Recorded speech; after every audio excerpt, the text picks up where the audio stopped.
Welcome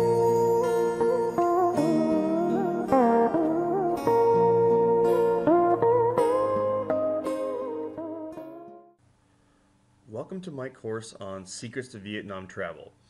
As you heard in the promo video, I lived in Vietnam for several years. I traveled extensively while I was there teaching and doing various different business jobs and things like that. And there is almost no place in the country of Vietnam that I haven't been to. And so I've tested all the spots in the guidebooks. I have been to all kinds of spots that other foreigners have never even heard of, because I speak Vietnamese, and I will befriend a lot of local Vietnamese people and have them show me places that other tourists don't know about, places that are off the beaten path. And one such place is this beach, Bai Sao Beach. And this is on the island of Phu Quoc, which is to the south of Vietnam. It's off in the ocean. It's a tiny little island.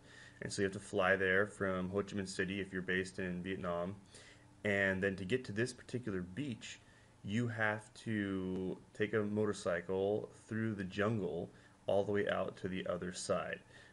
So it takes a bit of an adventurous spirit to get there, but it is well worth it. You're looking at a photograph of this beach right now.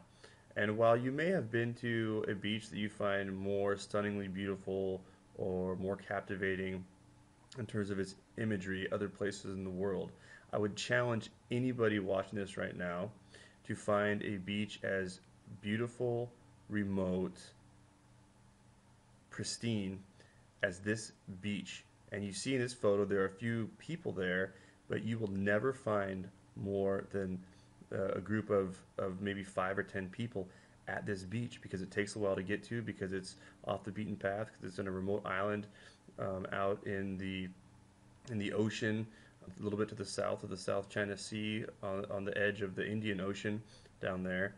And it is just an amazing feeling to be at a beach like this, like something you've seen in a movie, where it's white sand, it's blue water, it's palm trees everywhere, there's a little bar, there's a little restaurant, there's a little place to change your clothes and rent out a few water toys, and there's almost nobody there.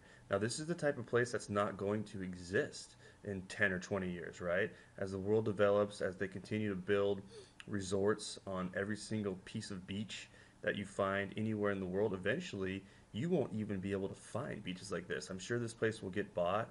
It will have a big, huge resort and hotel built on it, and the prices will go up and crowds will come, right? That's just the way things are. It's the way things develop.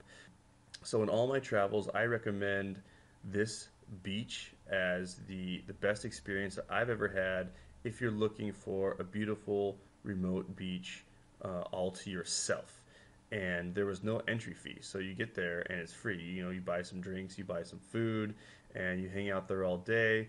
And since there's no hotel there, you have to find your way back, but you can stay all day long. You stay for a few hours, and then you can take your motorcycle back to your hotel, which would be at a little village on this island. Now, the island is only something like 10 or 20 miles across. It's not huge. So the trip through the jungle that I mentioned, it only takes a couple hours. It takes 1.5 to 2 hours, and it's really fun because it's not too long, and you're off the beaten path. You're all by yourself, and it's just wonderful. So this is just one example of a place I will be talking about in this course. It's one example of some of the secrets that other tourists don't know about, places that aren't in the guidebooks. The way I look at guidebooks is that everybody else that's traveling is also looking at the guidebook, right? So you're only going to other places that other tourists know about. And I don't know what kind of traveler you are, but I don't see that as being particularly exciting or appealing. Yes, there will be some important places to visit in the guidebooks. There will be some of the main tourist sites, some of the historical sites, and perhaps some places that you will want to go, but just be prepared to see tons of tourists in all of those places, or most of those places. So when you follow guidelines from my course, and I have a website about travel and other writings about travel, you will be finding places that, in my opinion, of course, are far more interesting. They will not be full of tourists. You'll be having, your own communion with those historical sites, with those natural sites, with these beaches, with these places, and even some of the restaurants and nightclubs and some of those spots in Ho Chi Minh City that other tourists don't know about, other people don't know about. We stumbled across this secret nightclub. It's like a sort of feels like a speakeasy from the 1920s in there, and it's like a cabaret type feeling. And these different famous Vietnamese singers will come and they'll each do a few songs. And it's interesting because in the United States you won't be having rich famous people come singing at nightclubs, but there's still this sort of old style in Southeast Asia and other places in Asia where you have really big name famous singers. They get contracted out and they go and they play in some of these sort of high end nightclubs and do a few songs, and it's really really cool. I mean, it's just one of the coolest places I've ever been to. And this place doesn't advertise or anything because it's always packed. It's one of those sort of secret places, not secret for the locals, but nobody I talked to even knew about it. We kind of stumbled across it during a night out running around, and we met some people who were going there. And I never once saw another foreigner in this place, and I went there maybe 10 times while I was living there. I never once saw another foreigner. So I'm going to be showing you guys places like that in this course. I'm going to be giving you a lot of general information about how to save money, how to get around Vietnam, how to be a tourist there, how to live as a foreigner in Vietnam. There's lots of things that you need to know, and there's a lot of things that even other expats who live there never really learn, because if they don't speak Vietnamese, they never really get deep into the culture. They really just stay in their sort of expat areas, in their compounds, in those spots, and they want to basically have a Western style life in a developing country. There's nothing wrong with that. I definitely enjoy being able to have a higher purchasing power and be able to spend time around other foreigners as well. But typically that type of a foreigner just won't find out all of these places to go, all of these secrets to saving money and visiting just wonderful, amazing places in the country of Vietnam. So I hope you guys enjoy the course, and of course I hope you will choose to make a trip to Vietnam after you take the course and take advantage of all of the information that you learn from it. So enjoy.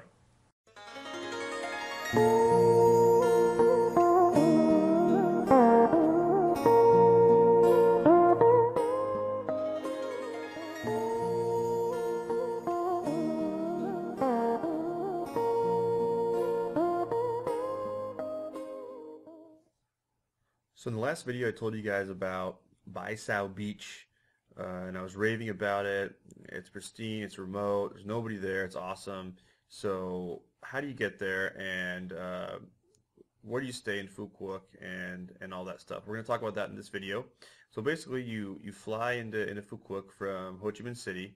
You fly into the main airport there.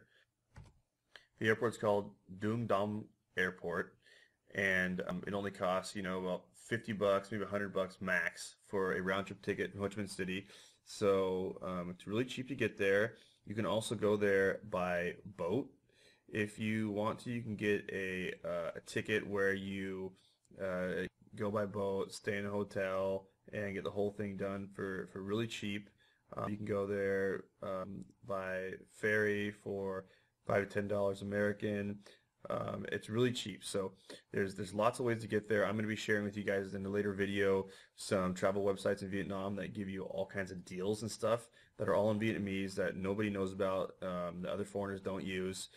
And there's a little trick too, because usually foreigners pay higher prices for everything. They have separate prices for locals, they have separate prices for foreigners, and those prices for foreigners oftentimes are double, triple, or quadruple the prices for Vietnamese. This is one of the things that frustrates a lot of people because they don't feel like it's fair. But the way they look at it is that they're a poor country, foreigners have a lot more money, they're coming to take advantage of their beautiful country, and they charge a lot more.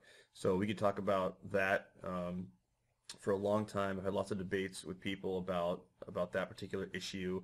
But the point is, we're going to learn how to get around that issue, and we're going to learn how to pay local prices for everything instead of foreigner prices. So we're talking about like saving hundreds or even thousands of dollars on your trip. So I'm going to get into that in more detail in a later video. Right now we're going to keep focusing on the island of Phu Quoc. So basically, it's really easy. You go to any tourist spot downtown in the city, or you book it online like I'm going to show you, and you can go by plane if you want. It only takes an hour or two to get there. You can go by boat. It's really cheap. Takes longer.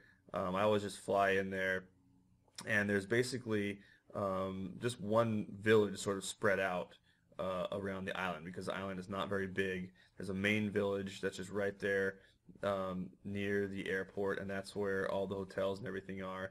It's really small. There aren't a lot of hotels there. So you can basically just choose one. I'm not going to recommend any particular one. I've stayed at different ones every time, and I feel like that's part of the fun of traveling to places like this is exploring, going and checking it out. But when I go over the websites and some of the deals that you can get, I'll be recommending some things to you from there. So one of the great things about Phu Quoc is that it has some of the best seafood in the world. It's certainly the best in Vietnam, and it can be some of the best seafood in the world, only of course it's very, very inexpensive compared to seafood you will get anywhere in Europe, anywhere in America, and most all other places in Asia.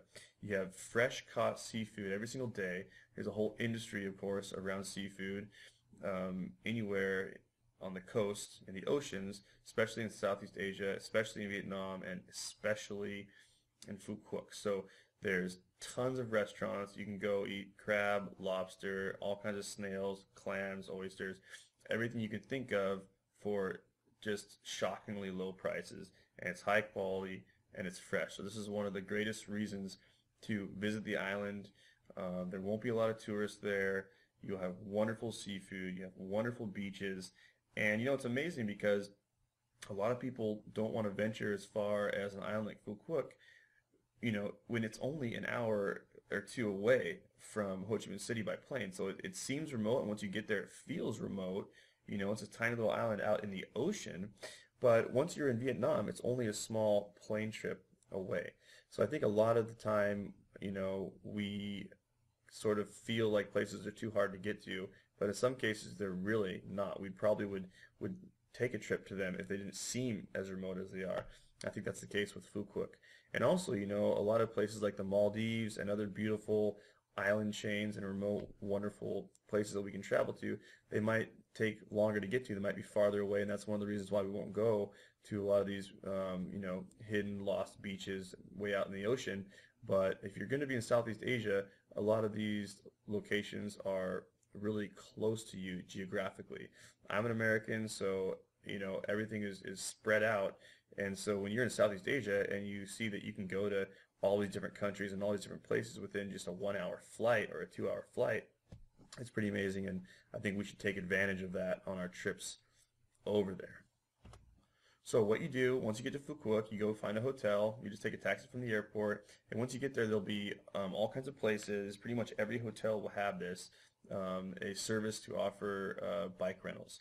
And when I say bike, I mean a motorbike, because in Vietnam, we drive by motorcycle. It's basically a scooter, what we would think of as a scooter, but it's kind of like a beefed up scooter. So the way to think about the motorbikes in Southeast Asia is that they're a cross between a Vespa or a scooter typically, and then a full-on motorbike. And you will see a lot of full-size motorbikes there as well. But mostly people use a sort of in-between hybrid because they're less expensive to buy and to own, and they're really easy to use. And so when you get to Phu Quoc, you can rent a motorbike. That should cost you $5 to $10 per day. And of course, you're using Vietnamese money. The Vietnamese money is called the dong. And it's usually around 20,000 dong for the last few years anyway. It's been around 20,000 dong per dollar. But I just give all the prices in dollars just so it's really easy. You guys don't have to do the conversions or anything. But it's usually about 20,000 dong per dollar. And the inflation rate in Vietnam is relatively high compared to the West. And so it's always getting depreciated, their money. So that's why our money goes so far there. They have inflation going on every year at 5, 10, even up to 20% sometimes. And so the dollar is really strong there, and it's used as a reserve currency. So our money goes a long way there. Now, basically, the easiest way to get to Bai Sao Beach is just to ask the clerk, the receptionist at your hotel, say, we want to go to Bai Sao Beach. how do we get there? And they will explain to you the road. They'll show you on a map, and you just got to get on your motorbike and make your way. You will go, I would estimate, 5 to 10 miles up the coast on a regular road. It would be a dirt road with lots of potholes and stuff like that, but no big deal. And then there will be a turn. You will turn into the forest, into the jungle, and the road will get narrower. And it's totally safe. It's totally fine. It's really fun. It's really nice. There won't be too many people on the road at all. You'll be in rural Vietnam. It will feel like French Indochina. It will feel like you're going back in time 50 years, 100 years. It's really, really cool. And you just cruise down that road through the jungle for a couple hours. And it's a little bit slow going because there's a lot of potholes and everything. You definitely don't want to get a flat tire when you're out there. So you go really slow, just enjoy it. And then you will pop out onto Bai Sao Beach. You will see a small series of huts. There's a few huts there, and that will be the restaurant, the bar, and the toilets and everything. And then you go out there, and for a few bucks, you can hang out all day and drink some beer and have some fresh seafood and be at a beach that you can't find anywhere else. And I think it's one of the greatest experiences as a tourist to have, finding a really remote, beautiful destination, just like something you will see in tourist magazines and on the Discovery Channel. So please take advantage of knowing about this place. And if you're planning a trip to Vietnam, definitely go to Phu Quoc and definitely go to Bai Sao Beach. Highly recommended.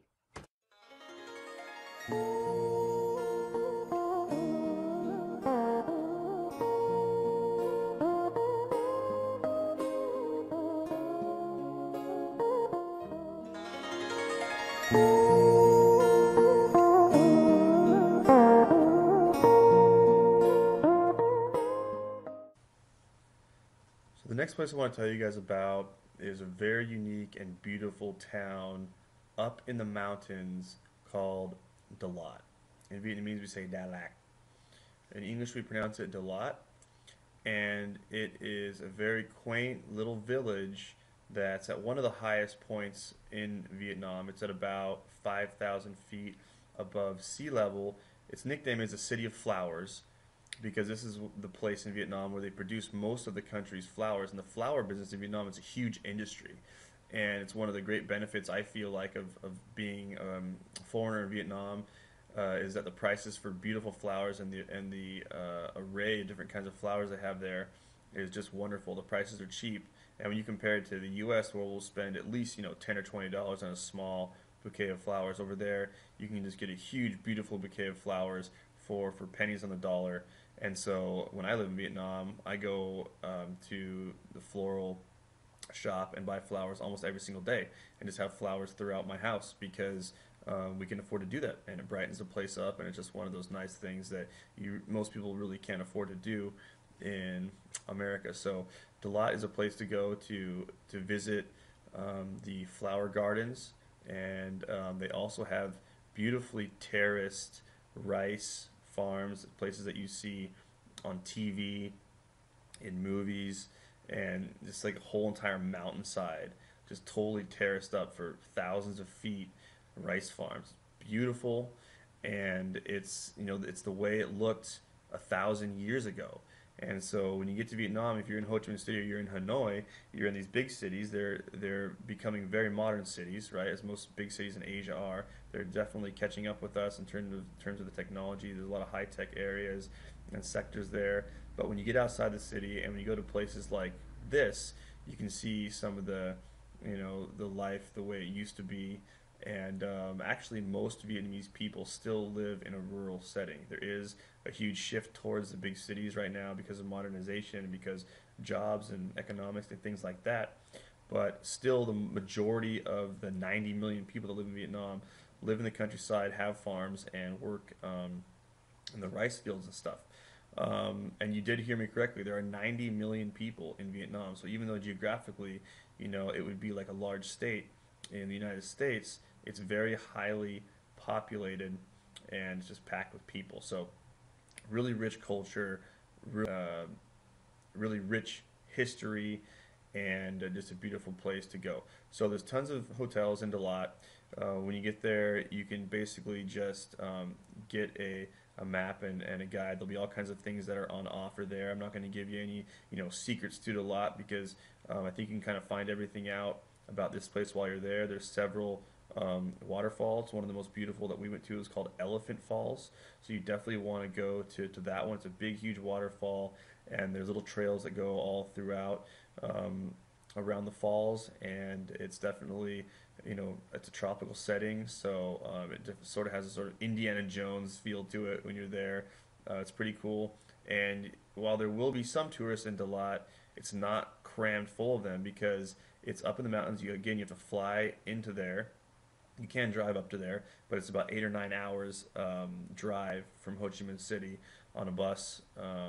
So you typically will fly up to there. They just have a new airport they put in a few years ago, so that's quite convenient.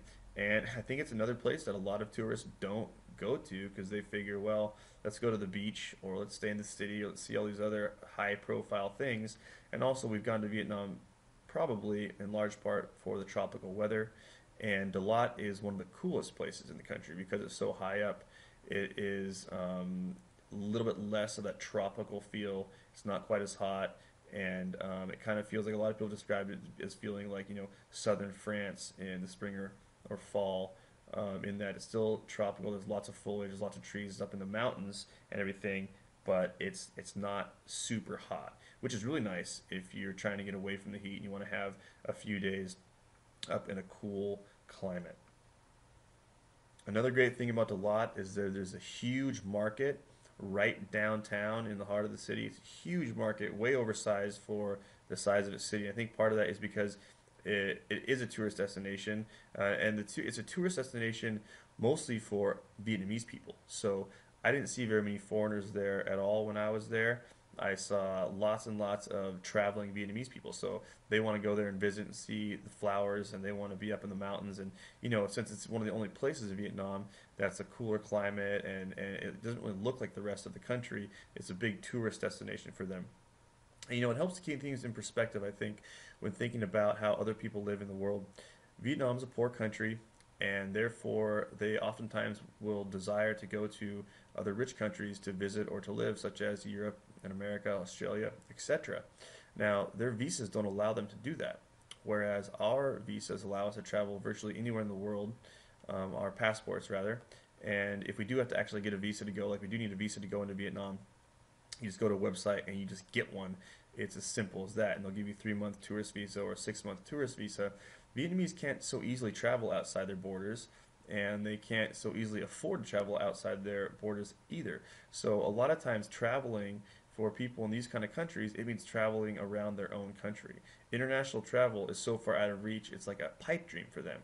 And the reason I mention this is one, I think it really helps me to appreciate the fact that we have these amazing passports that allow us to go anywhere we want to in the world just because we were lucky enough to be born in this wealthier place that uses the lingua franca, which is English, right, of the world, the main language. And it's just something to be really appreciative of.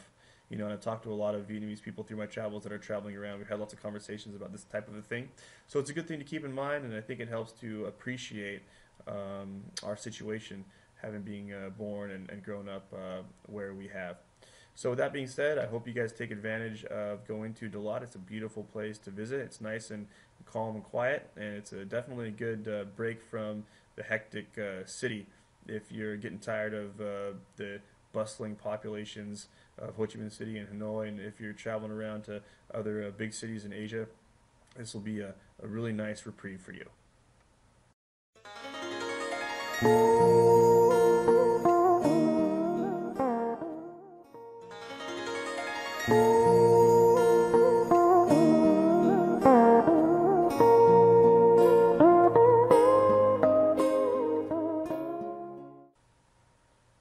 The next place I want to tell you about is really a unique and beautiful place, and I call it Jewel of the Mountains. It's the crown jewel of the mountains in Vietnam, and it's called Sapa. This is a town located at the highest point in Vietnam. It's the only place in Vietnam where it ever gets snow, and it doesn't snow there every year, but every so often it will snow there. And it's on the northern border of Vietnam, right next to China. And again, it's touristy in a way. They definitely cater to foreigners, and they have a series of ethnic minority groups that live there. There's 5 or 6 different ethnic minority groups who actually don't even speak Vietnamese as their first language. Most of them will speak Vietnamese, obviously somewhat, if not fluently, but they speak their own languages, and they make their own crafts and things that they sell. And one of the things is they make a lot of stuff using indigo. They dye it with indigo, and a lot of handcrafted different types of jewelry, and hemp type of jewelry and bracelets and necklaces and clothes and things like that. And this is a place that is much more difficult to get to, because once you get up there, you can't fly into it. You have to take a bus up there.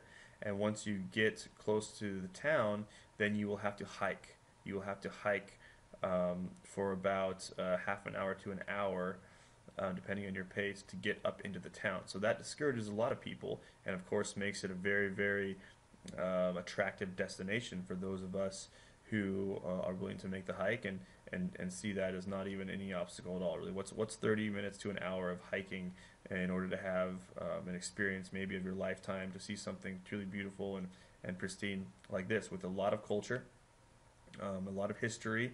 Just like everywhere else in Vietnam, because of the long French occupation, there will be old French buildings and churches, Catholic churches they built, and there's a sort of fusion still of French architecture and cuisine mixed into Vietnamese architecture and cuisine, as well as Chinese influences, because of course China is on their border. They're deeply influenced by Chinese culture and have been so for thousands of years. So this is another thing that I find is unique to Vietnam, this very, very rich cultural heritage that is sort of this fusion of these 3 cultures. And of course now there's a Western influence and things like that, which is kind of a complicated topic, and maybe I'll get into that a little bit in a different video. But for now we want to focus on Sapa. So you can stay in hotels at Sapa. It's very inexpensive. You can stay in a hotel for $10 to $20 a night, as you can in most of Vietnam. You can also pay up into the hundreds if you want to stay at a really high-end resort. The way that works is if you stay at like a 5-star hotel, which might be $500 or $1,000, in most of the world you might pay $100 or $200 for a room. So even at the high end, everything is less expensive. They do have resorts that cater exclusively to foreigners, and those rooms might be $1,000 a night. There's one place that we stayed at once because we were lucky enough to get to negotiate a deal where, because I was working for a company at the time that provided a sports training services, we stayed there for free, and it's called the Nam Hai, and that is off the city of Da Nang near Hoi An. I'm going to be talking about Hoi An in a different video because it's also a really great place to go. It's a UNESCO World Heritage Site. It has a very, very deep historical culture and background. But I digress. Back to Sapa. So you can stay in hotels, but in my opinion, the best thing to do when you get there is to stay with a local family. They have these exchanges where you get there, people will ask you, would you like to stay in our home? People will be waiting for you as you get there on the bus, and you walk up there. You can also just inquire about this. Say, I've heard about tourists being able to stay in a guest house or stay with a local family instead of a hotel. And typically you can stay there for free or for a very, very low expense, and they will cook food for you, and you can have a nice cultural exchange with them. One of the biggest tips I have for you in general when you are traveling in Vietnam is to befriend a local Vietnamese person. And there's a lot of people there that are young and they want to practice their English, they want to meet foreigners, perhaps they're unemployed or not in school for various reasons, and they can come with you and be your guide. You can pay them.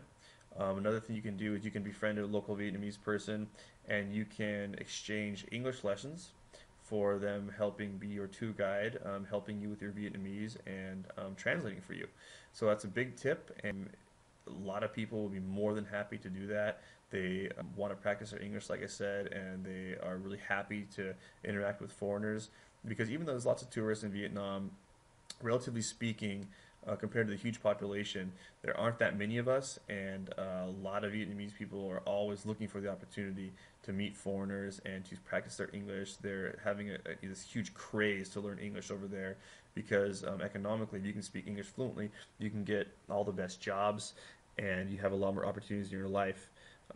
Because again, Vietnam is a poor country, and still the majority of the country are very poor, even though they are developing rapidly. We have to keep in mind that Vietnam only opened its borders to the world market, about 20, 25 years ago, but it's really only accelerated and been fully open for the last 10 or 15 years. So a lot's happened in those years, but a lot of these people still have never met a foreigner, they never interacted with one, and if you go into rural villages and some remote places, they will have never even seen a person with white skin. And they've probably seen them on TV. You can pretty much find a television everywhere in the world these days. But it will be the first time that a lot of them will ever have seen a foreigner in real life. And so you get a lot of stares and a lot of smiles. And the one thing you'll get a lot when you're walking around Vietnam is people will say hello to you. Everyone knows how to say hello, so they want to interact with you and they'll say hello at you. And at first this is very charming, and then after years and years it gets kind of annoying, but that's neither here nor there. So anyway, I hope you guys visit Sapa. It's a beautiful place. It has a rich culture, it has a rich history, has great food, has great people, and it's one of the more adventurous places you can go in Vietnam. It's very cool up there. If you go there during the winter, it is very cold. So make sure you bring proper gear and you know what you're getting yourself into. In Vietnam, there are just two seasons. There's the rainy season and there's the hot season. So if you go to Sapa during the rainy season, it will be very, very cold up there, and that might surprise you being that you're in Southeast Asia and it's a tropical country, but there are times when it gets cold, especially at high elevations, so just make sure you're prepared for that. But definitely you need to go visit this place if you're in Vietnam and you want to have a wonderful time and see some culturally significant sights.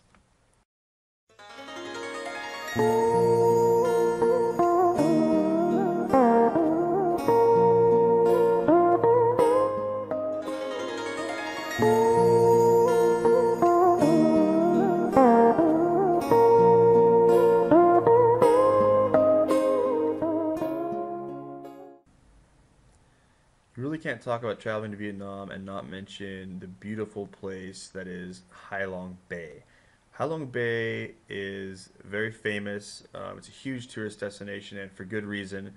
It is basically a huge area of the ocean, a giant, giant bay that is characterized by these giant marble mountains that come up out of the sea. So it's a very unique place in terms of how it looks. It's very beautiful.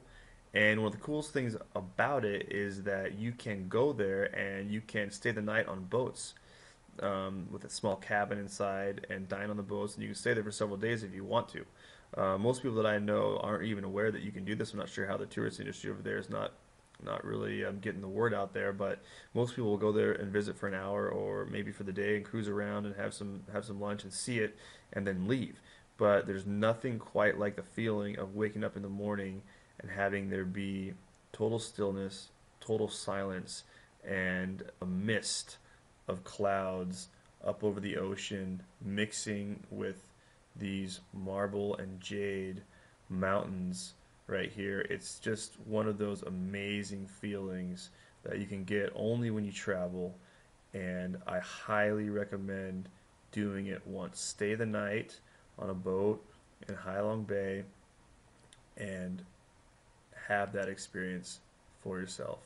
It's spiritual and it's beautiful, and it will be quiet in the morning. There won't be all the other boats around with a bunch of tourists and a bunch of noise. And at night as well, at sunset, it's an amazing place to be.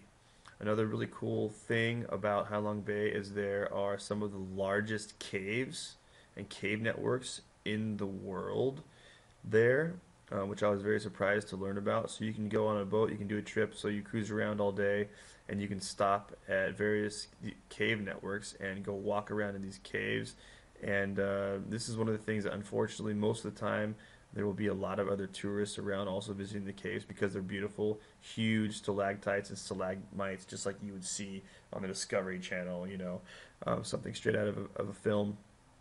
But you may get lucky because there have been times. I've been there a whole bunch of times over the course of my life in Vietnam, and there was a couple times where I was in a cave all by myself, and there was nobody in there just because of that particular time of day and the fact that there are several ones to visit. And it also depends on the time of year that you go, how busy it will be. So talk to the tourist office when you get there and ask for the best time. You definitely want to visit Vietnam, in my opinion. Of course, not during the rainy season. You want to go during the warm season. Basically, the dry season lasts from about October until April. So that's when you want to be there. Now, the rainy season, it's not like it rains all the time. So, about half the year it's considered to be the rainy season. But what usually happens when it rains in Vietnam is it'll rain like torrentially, really hard for like 20 minutes or half an hour. It rarely rains all day long like it will in the West, but when it rains really hard. So what actually happens most of the time in Vietnam is people, when they're out driving around and it starts to rain, they will just stop their bikes and they will pull into a place that has some shelter, and they will just not even go. Or if it's raining really hard, people just won't even leave their homes. They just don't want to deal with it. It's something really cool about, at least in my opinion, I think it's a good thing. I think it's cool about their culture that they take naps in the daytime to get some rest. A lot of that has to do with the heat. They will stop what they're doing when it rains and just not bother with it. And I guess the reason they can afford to do that is, even though everyone has to work really hard and they're poor, they choose to take a different approach to their schedules and to time. They have a slower pace of life. It may not feel that way to you when you get to Ho Chi Minh City and you see millions of motorcycles zipping around everywhere, but in general, their pace of life is much slower than it is in the West, and it's one of the things I absolutely love about the country. People take naps every day. People aren't worried about being on time as much, which can be really frustrating for us foreigners, right? Especially if you have a meeting with somebody, you have an appointment with somebody, and they're 15 minutes late, and you're going, why don't you tell me you're going to be late? I got things to do, and they don't even consider that to be late because everyone's very much more loose about that type of thing and more laid back, basically. So I think it's an interesting thing, but you definitely feel it when you're there, and it's something you get really used to, that rhythm of life there. There's only two seasons, dry and rainy. And the main holiday is Tet, which is in January or February every year, depending on the lunar calendar. And it's sacrosanct that people will leave the city and go home, visit their families for at least a few days, oftentimes 1 or 2 weeks.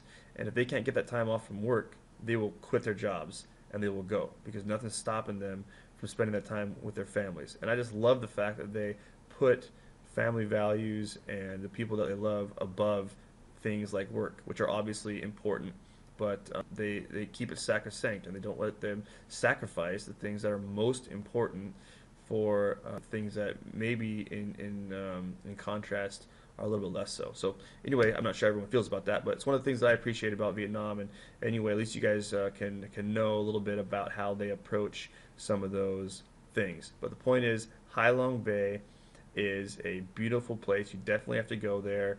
I recommend staying overnight on one of the ships. It's not that expensive. I believe when I did this, it was 08 and 09 mostly when I visited Hai Long Bay, and when I stayed overnight on the ships, I think it cost like $20 or $30 a night. It wasn't that much. And again, the key to saving money in Vietnam and getting around easily, and I'm going to do a whole entire video on this, is befriending locals. If you can find someone just to travel all around with you, one person that can translate, that can bargain for you, that can do deals and everything, you have to trust this person so they don't screw you over. But this is one of the things that you will need to do. And one of the easiest ways to do it is to tell them you will help teach them English while they travel around with you. And if you can't find someone to actually go with you everywhere, if you don't want to do that, that does not interest you, then there are other ways to get around and to save money and to take advantage of the locals there. So that being said, I hope you guys take advantage of this beautiful place. It's a UNESCO World Heritage Site. I think that speaks volumes to its beauty and to its significance. And while there will be a lot of tourists there as well, like I said, in the caves and everything, one of the good things about being on boats is that there's lots of them and you're separated from each other, so it won't feel so touristy, even though it's a very popular destination. And I think that's a really nice thing going for it. The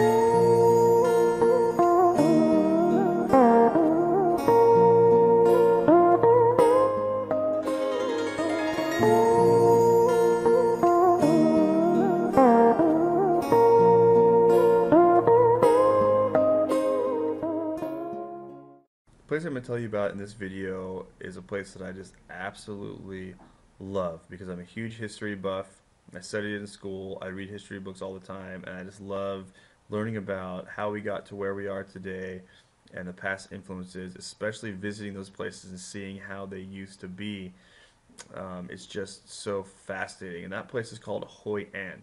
This is another UNESCO World Heritage Site, and one of the reasons that they say that they chose this site as one of their places to honor and protect is because it is a small fishing village in the central part of Vietnam that has been preserved. It's one of the best preserved old historically significant places in the world, and it looks the same way it did from about the 14th century up until the 19th century. It still hasn't really changed. They've kept it looking the same old buildings, and these narrow streets, and there's some ancient bridges, 1,000-year-old ancient bridges, things that you would see, in a movie about samurai or a movie about, ancient areas of Asia. It gives you this sort of feel. It hasn't changed. And so it's really beautiful. The only drawback to it is that it's become very, very touristy. Of course, anytime that a site is designated a UNESCO World Heritage Site, everyone's going to know about it. There's not much you can do about that, but it's definitely worth a visit. There are canals there. So there's a river that goes right through the town. One of the only places that I know of in Asia or Southeast Asia that has some canals like this. And it is just amazing. At nighttime, it is lit up with Japanese style lanterns. The whole entire town is lit up just with these lanterns, which makes it very beautiful, and it's just a great place to visit. So as I said, it's located near the city of Da Nang, which is in the central part of Vietnam, right near the coast. And so basically in this area, you've got Hoi An, and then Da Nang, and then Hue.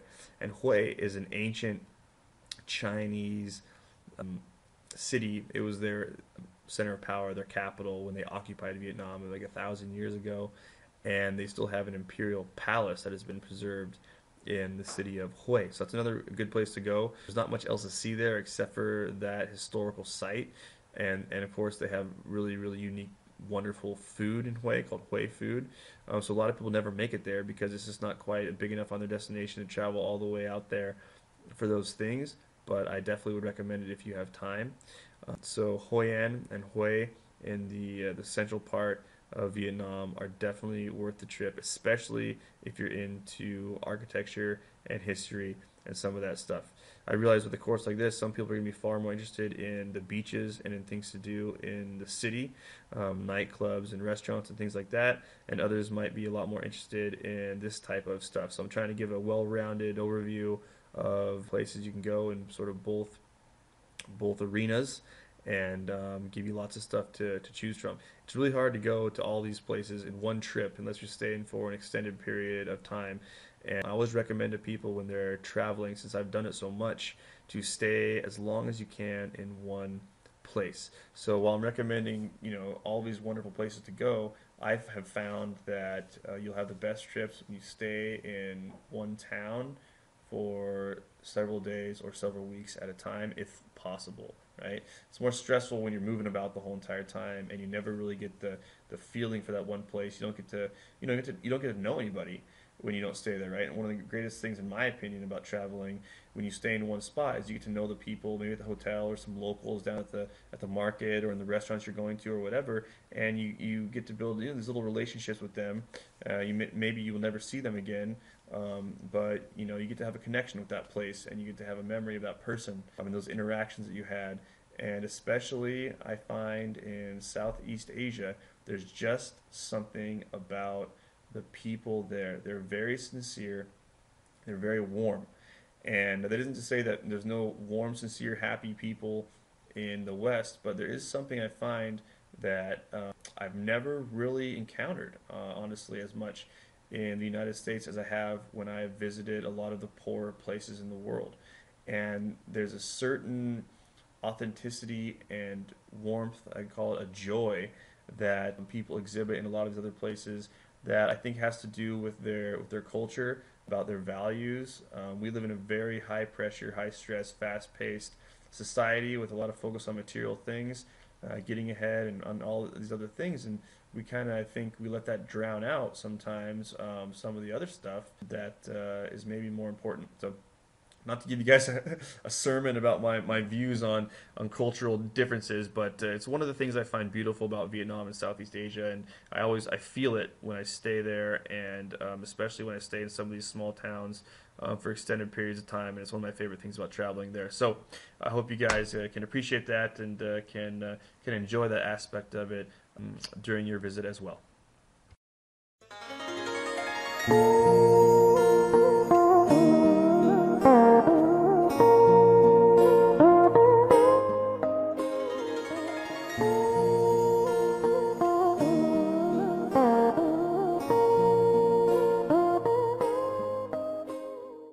The club that I'm going to tell you about in this video is a place that I discovered only because I have a lot of local Vietnamese friends and can speak Vietnamese. I have been there multiple times and not once have I ever seen another foreigner. So what makes this club so special? It has live local Vietnamese singers that are nationally famous, and it has a wonderful atmosphere, sort of like a speakeasy, sort of a club, sort of a cabaret type feeling to it. It's dimly lit, it's beautiful, really attractive servers. It's a little bit high end in price, but it has this feeling of being a secret place. And it's interesting that nationally recognized, famous, and wealthy singers still come and do shows there. And part of that, from what I understand talking to my friends there, is that it's because of the owner being someone who's entrenched in the music business, and he's a friend. He's someone who got a lot of their starts. So they come and they will come and sing 3 or 4 song sets on a Friday or a Saturday night. And so throughout the night, you'll have a whole bunch of different really, really famous and really talented singers come through and sing mostly popular Vietnamese music. And it's just a beautiful atmosphere, and it's something that to me typifies what we're looking for when we travel to Southeast Asia. We want to go out on the town at night. You know, you have the beautiful singers, you have the beautiful servers, you have a really beautiful atmosphere in there. It's really fun, and it feels like you're in a James Bond movie or something, because this place is secret. It's hidden behind a cafe. There's a place called the Cafe Aqua, not to be confused with a whole bunch of other Aqua clubs and restaurants that there are in Ho Chi Minh City and other places. You'll see the address and the exact location there on your screen. And the reason I found out about this place is because we were listening to a different band, a Filipino band that was playing cover songs at this other club that we had gone to, and we asked the band where else they play so we can come and listen to them. And they said, well, actually, we're doing just a one-off sort of a special gig at this nightclub over here. And so we said, okay, we'll come watch you. And it was a couple weeks later. And normally they have just Vietnamese singers, but every once in a while they'll have a foreign band, or they'll have a cover band or something that will be doing sets. And so we went there, and we got there the night, and actually that Filipino band, their gig had been canceled, and so it was this really nice surprise. We didn't have any information about what this place was like, and we first rolled up there, and we're sitting here in front of this cafe, and it doesn't look like there's any music or there's any club, and you can't hear anything. It's like totally soundproof. And you walk through the cafe to the back, and you go up a dimly lit stairway upstairs, and it kind of feels like you're going to a dodgy place. And then you walk in there, and it's just this beautiful, like 1920s, 1930s cabaret style place, like I described. And it is just really, really cool. Now, I'm not really sure why they keep it so low key. You think a place like this would want to be front and center. Maybe it's because they stay open later than the curfew. Maybe they have other things going on there that they don't want to be on a main street. Maybe it's just the expense. It's so much more expensive to run it in that particular place, because if you're in District 1 and you open up a big club, you're going to be paying several $1,000s a month to rent the space. I don't know. All I know is that it was a really cool place that we found. that nobody I've ever met knew about. A lot of Vietnamese people didn't know about it. And while it was a little bit high end, drinks were at $5 or $10, which is really expensive in Vietnam. It's totally worth it if you want to go have a really fun evening, especially if you're only in the country for a couple weeks. This would be the kind of place I think most people would really have a lot of fun at, especially the men, because like I said, there's really attractive servers and there's really attractive singers and the music is beautiful. But I think women would have a fun time there too. It's a beautiful setting, it's a nice environment, and the music is really, really good. So I recommend this place very highly. And in order to get there, just follow the directions on the screen. Just take a taxi, tell them you're looking for this place, give them the address, and don't be dissuaded when you get there and you're like, where the heck are we? You just got to go inside, follow the server back to the stairwell back there, tell them you're going to the Cafe Aqua, and just go up the steps and you'll be there. So it'll definitely be a nice treat for you, and something that no other tourists will ever find. It's not in any guidebook, it's not going to be in any magazine or anything, and so you'll have a very special evening there, and it definitely feels adventurous as well, finding places like this out and being the only foreigner in the whole entire place. So have fun.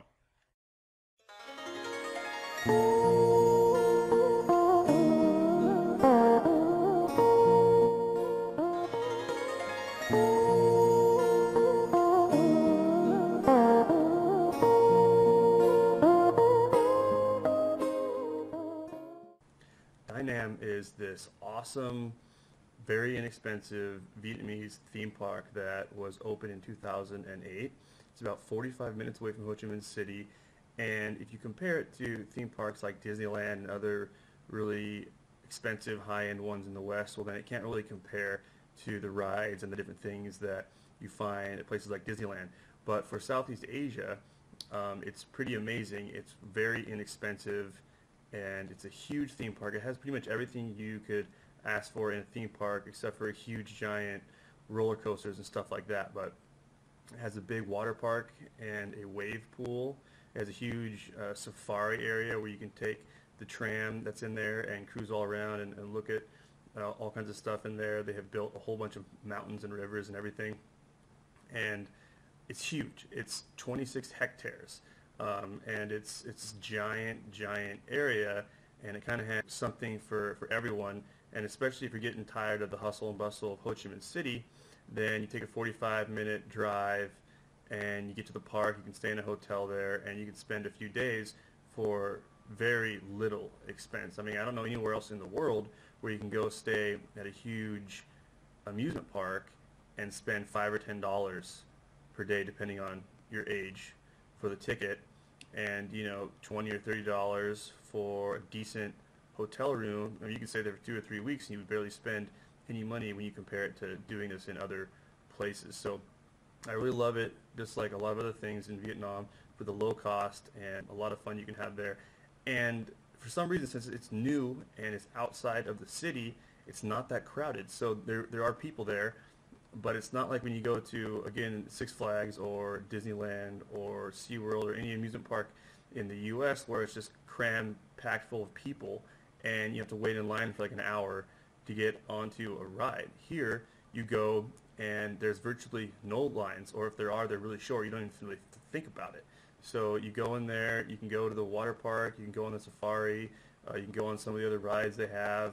They have made a copy of the huge temple that I mentioned in a different video that is in the city of Hue in central Vietnam, that huge Chinese temple that they had for the emperors there when they occupied the country 1,000 years ago. Well, they made almost an exact copy, almost the same size, in Dynam, in this theme park. And so you go there, and without having to even go to Hue, you can go and visit this temple. I mean, it's a remake of it. It's not going to be obviously the exact same materials and the exact same thing as going to the original real temple, but it's pretty cool because it's pretty much on scale. So you can go in there and look through and see what it looks like and everything, and it's pretty neat. So that was one of my favorite things about the park. They also have a lake in there, so you can get on some paddle boats, and there's a couple bars and restaurants on the edge of the lake. And if you get there on a good day and it's nice and sunny, it's pretty beautiful, even though everything is entirely man-made in here, which is a pretty amazing feat for Vietnam and for a poor Southeast Asian country. Of course, they're developing very rapidly, so they're building just amazing amounts of new stuff like this, new theme parks, new skyscrapers in the city, new roads, public transit. They're just going crazy with their development. So as I mentioned before, again, I want to emphasize that now is the time to visit countries like Vietnam that are developing rapidly, because you still have a lot of the old culture, you have a lot of the old architecture and buildings and everything, but it's developing rapidly. And with that development comes a certain cost in terms of the culture and the heritage and people's attitudes. As countries like Vietnam, it's been my experience, as they develop, a lot of the young people, they look to the West, they want to be like America, they want to be like Europe, and so they're taking on some of our habits. Their pop culture is changing, the food they eat is changing, and as their affluence increases, they seem to inevitably lose some part of their heritage. They become less proud a little bit of their history and heritage, and they're trying to catch up. They're trying to catch up with us. And so now is a perfect time to go before it's too expensive, before it changes too much. You kind of have the best of both worlds. You have the old Vietnam, and now you have the new Vietnam. And it's really an amazing time to be there. And since I lived there during the big boom between 2007 and 2012, where growth was 8 or 9% every year, it was an extremely dynamic time. Things have slowed down somewhat, but this kind of growth in this type of a country is going to continue at least 5 to 10% every year for the next decade or 2 or 3. And once we get up into maybe as near as 5 years from now, 10 years from now, there are going to be so many resorts on all the beaches, which is happening rapidly, right? There's going to be so much of a facelift in the cities to get rid of the old buildings, to modernize everything, that you really do lose a lot of the charm, right? Vietnam has joined the WTO, and they are trying to comply with all the rules, and that's a good thing. They're modernizing their city, and that's a good thing, but you do lose a certain element of spontaneity. Right now, basically, the businesses there don't follow barely any of the rules. You can just set up a shop out on the street. People will just open restaurants. People will open up shops. People will just open up markets. And as long as they have a little bit of money to tip the cops, right, they will just let it go on. So it creates a certain feel that I personally like about the country, but that's probably going to go away slowly over the next few years. So great time to go to Vietnam is now and in the next few years. Although we see with Thailand, they're kind of 10 or 20 years ahead of Vietnam in terms of development, and Thailand has managed to maintain a very low cost of living while also developing a lot more. So I think that Vietnam will probably look a lot like Thailand in 10 or 20 years, and that would probably be a pretty good thing, except for the politics, but that's a whole other issue entirely. So back to the theme park of Dai Nam. Again, it's really low cost. There's tons of different things to do there. It's not that far away from the city, and I talked to lots of my friends, my foreign friends in Ho Chi Minh City, and not a single one had ever been there for some reason, probably just because 45 minutes on a motorcycle outside of town, and a lot of people don't know how to get there. It doesn't seem like that attractive of a thing to do, I guess, for a lot of people, but you get a guide, you get somebody to show you how to get there. It's not that difficult. Now, of course, if you have a smartphone, the GPS can probably show you how to get there. I didn't have a smartphone when I was living there, and they were new. They came out when I was there, and they were super expensive.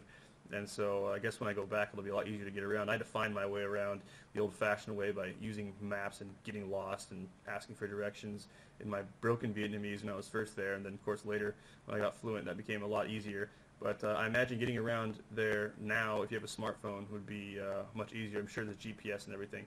So it shouldn't be much of a barrier to going to places like this that are outside of the city.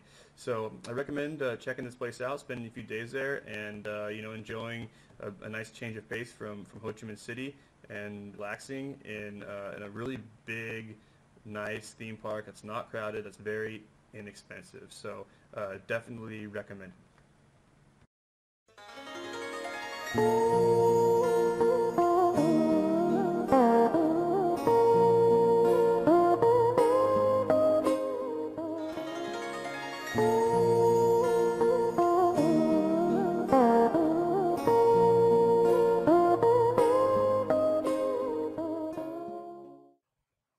Another really fun thing to do in Vietnam is go and eat at these oyster joints. They have really good oysters and snails, and they're also sometimes called bia hoi joints because they have this sort of freshly brewed beer that's a little bit like flat tasting, but it's fresh and it's extremely cheap. You can buy a liter of it for like 50 cents.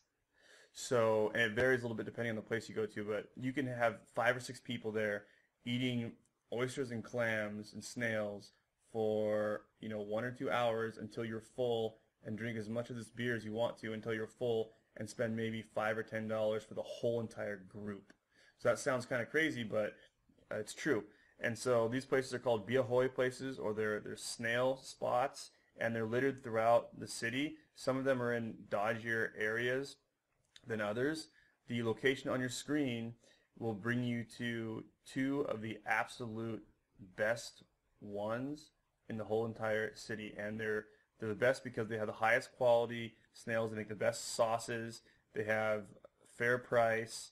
They're in an easy to find, good location in District 1. You are going to have to go back into an alleyway, but once you get to Vietnam, you'll realize very quickly that a lot of the local restaurants and eateries and places are back inside alleyways that they call hems.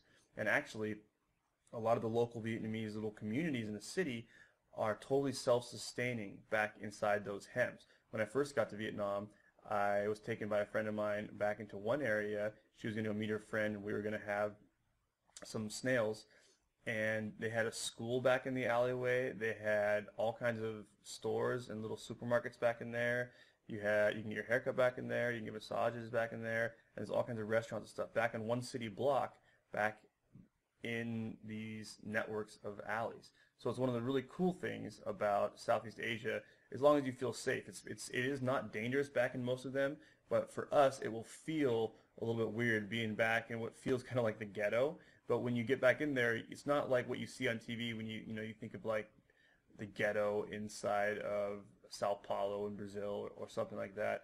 It's safe, and this is actually kind of like the middle class of Vietnam. It's not like the low-end poor Vietnamese. Most of them live at this level, and so it would be people in there that are relatively educated for Vietnamese people, good families, and in most cases it'll be safe. But usually if you're going to go back in there, you'll be going with a Vietnamese friend who brings you back in there anyway, so it's not too dangerous. But this particular place, it's in District 1. It is pretty easy to find as long as you find the right street there. You can go back into the alleyway and find the snail joint that's on the screen there.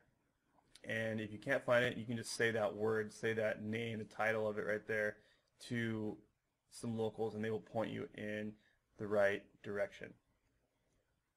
And this is one of those places that is just awesome. It will never be in a guidebook because it's one of the hundreds, if not thousands, of local snail joints. But of all the ones I've been to in all of Vietnam, this one's the best for the reasons I said. The price, quality, and the servers and the staff are really, really friendly and helpful. And so you get a really good local experience, a really nice experience. It's friendly, the energy is really good there, and you'll be back inside this alleyway. So you definitely feel like you're getting an experience that is very Vietnamese.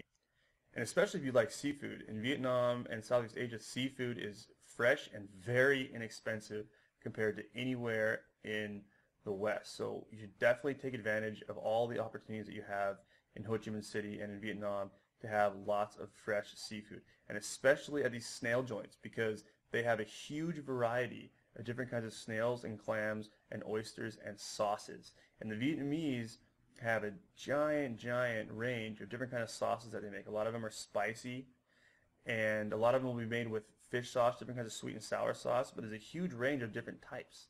And especially once your palate gets used to their types of sauces, they make seafood and oysters especially taste really good. And here in America, at least, most of the time when you go to a restaurant and you order seafood or oysters or crab or whatever, you usually get some sort of a butter sauce or a garlic butter sauce. Maybe you use some lemon or lime or whatever, right? It's not very ranged in terms of like how we prepare our seafood most of the time. Over there, you have hundreds of different types of sauces and different kinds of combinations of the clams and the snails that you can eat. There's dozens of different kinds. And so what they do there is when you get to the oyster joint, you have a menu and you can look at it and you can order stuff from the menu. But for us, we're not going to be able to recognize a lot of the words and we don't even know what it is. So you go outside and they will have these huge bins of all the different kinds of snails and oysters and clams, and you could just point at which ones you want. And they'll have some huge ones that are like the size of your fist, and they'll have all different kinds of little ones. There's some where you have to suck it out. and stuff like that. So it's really fun. It's a fun experience. It's really tasty. It's extremely inexpensive. You can go there with a huge group and spend almost no money, and you can order a whole bunch of those little liters of the bia hoi, the fresh beer. This is one thing that's very Vietnamese, and it's a very local type of place. And most foreigners don't go to these places, don't know about them, and so this will be another one of those things that is truly a secret, especially this particular joint. I've never once seen another foreigner there, and I always go there with a Vietnamese local friend of mine. And you guys should be friends once you feel comfortable walking back in there by yourselves. If you just go by yourself without a Vietnamese local, it will be fine as long as you can find the place okay back there in the alleyway and everything. So highly recommended, and you should definitely take advantage of this while you're there.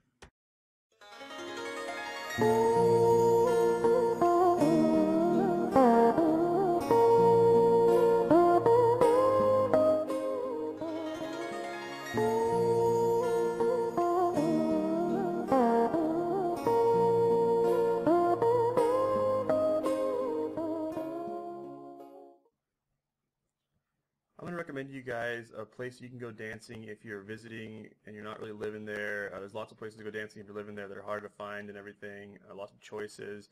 But I prefer this particular club for people who are visiting because it's right downtown. It's easy to find. It's very popular, and it's open every single night. It's always busy, and in my opinion, they have really good music to dance to. Now, I just was reading some reviews online, and people were writing a lot of negative things about it, saying that it's a hookup club for middle-aged men, and that's overpriced, or that's a bad environment if you're a woman in there. All I'll say is that I think it's a really good place if you're looking to go out dancing at a club that has good music and has a club feel to it. This is, in my opinion, one of the best places to go in Ho Chi Minh City. The drinks and everything are a little bit more expensive than other places. It's catering to expats and people like that. And there will be some working girls in there. I'm seeing a lot of people write about that on the internet. But in my experience going there, anytime we wanted to go out dancing, we had a really good time here. And it's called Apocalypse Now. It's like the movie. It's on Sac Street, which is just right downtown. It's in a good location. And again, you've got to be in the mood to go out there and party and dance. I mean, it is a nightclub, but they have pretty good food. They have a huge menu of drinks. The atmosphere is really fun, and the music is really, really good. They choose really good dance music. So again, if your goal is to go dancing, I think this is a great place to go. We've had a lot of fun nights there. But I'm looking at that from the point of view, I lived there in my 20s, and a lot of the reviews I'm seeing that people are writing, the ones that are negative about it, a lot of there are middle-aged people that are saying it was like a gross place, or there's a lot of working girls there or whatever. In my experience, it has been a really fun place, but that's from the point of view of being a 20-something living in Vietnam trying to have a good time. But the point is, it's a really fun place to go if you want to go dancing. It's in a great location, and it's a good place to finish off the night. We also like it, like I said, because it's always open every single night. You can go down there, and it's pretty much always busy. And it's really safe because even though it's super jam-packed, full of people, and I saw some reviews, people said that they feel like it's a dodgy atmosphere. I don't feel that way at all. I feel very comfortable in there. But there's tons of security in the front and all throughout the place. It's 2 levels. So upstairs is like a huge dance floor and a bar. And then downstairs is a dance floor and a bar and lots of tables and seating. And then there's sort of an outside area in the back where you can order food and sit out there and relax and have your drinks and talk, and it's less noisy out there if you want to. We got to remember that in the context of Vietnam, all these nightclubs are pretty much really similar in terms of there's always going to be any place where you find expats and Western men, there's going to be Vietnamese girls trying to hook up with them, and that's just, the way it works, because in Vietnam, in a country that's poor, Western men are assumed to be wealthy, and they're very attractive for Vietnamese women. So they'll be trying to land one so they can get married, and they can basically, in a lot of cases, leave their country and have a better life or whatever. So you're going to find pretty much any nightclub you go to like this, there's going to be this sort of dynamic of a lot of women there looking for middle-aged Western men or whatever. And the only reason I keep talking about this is because I'm reading all these reviews online, so I don't want you to go and see that stuff and be like, oh, this place looks terrible, because it's really a fun place. It's really safe, and you'll have a good time there if you want to go out and dance for a while. really your only other alternative in Ho Chi Minh City, if you want to go dancing, would be even seedier nightclubs that are more dangerous for Westerners, because in the Vietnamese nightclubs, a lot of the Vietnamese people not in the main areas, not in District 1, 3, 2, or 7, which are the main districts in the city that are safe, have lots of foreigners, are higher end. It just means they're higher end for the Vietnamese scale. For us, the prices will still be lower than we're used to in our home countries. But these are the nice areas. And if you go outside of them and you go to, because there's like hundreds of nightclubs in Ho Chi Minh City, and if you go to the ones that are really local and don't have expats in there, those places can be kind of dangerous because a lot of people are jealous of foreigners. They don't like us. And I only say that so you're aware of the fact that if you go off the beaten path too much to places you don't know where they are, it can be dangerous. But on the whole, it's a very, very safe place. I lived there for 5 years. Like I said, I never had any problems whatsoever. But a general rule is to stay in the districts that we know to be safe and have lots of foreigners and sort of more affluent Vietnamese people. And again, that would be District 2, 7, 1, and 3. And these are big areas. Ho Chi Minh City is a huge city. It has 9 million people living there. And so, these are a lot of there's a lot of places to go in this part of the city. It's the main parts of the city. And just to give you a little outline, especially if you're thinking about maybe even moving there to go live for a while, basically there are two districts, two areas that are considered to be the expat areas. One of them is District 2, and one of them is District 7. District 2 is the north of the city, the main part of the city in the center, and District 7 is to the south. District 7 is also, there's an area in there called Phu Mi Hung, which is basically can be thought of as Korean town because there's tons of Koreans that live there. They have really good international schools, which are very expensive private schools, very good schools that a lot of people, if you're going to go live there and you have kids, that's where you're going to send your kids if you can afford it. Or if you're a teacher and you work there, you get free tuition for your kids. But in Phu Mi Hung in District 7, it's very well planned out, very new, very nice area. It's high end. You can find very nice apartments and houses there. And that's a really good area. A lot of people like that area. I prefer District 2, which is the north of the city. Also a whole lot of international schools there. British International School, Australian International School, several other international schools.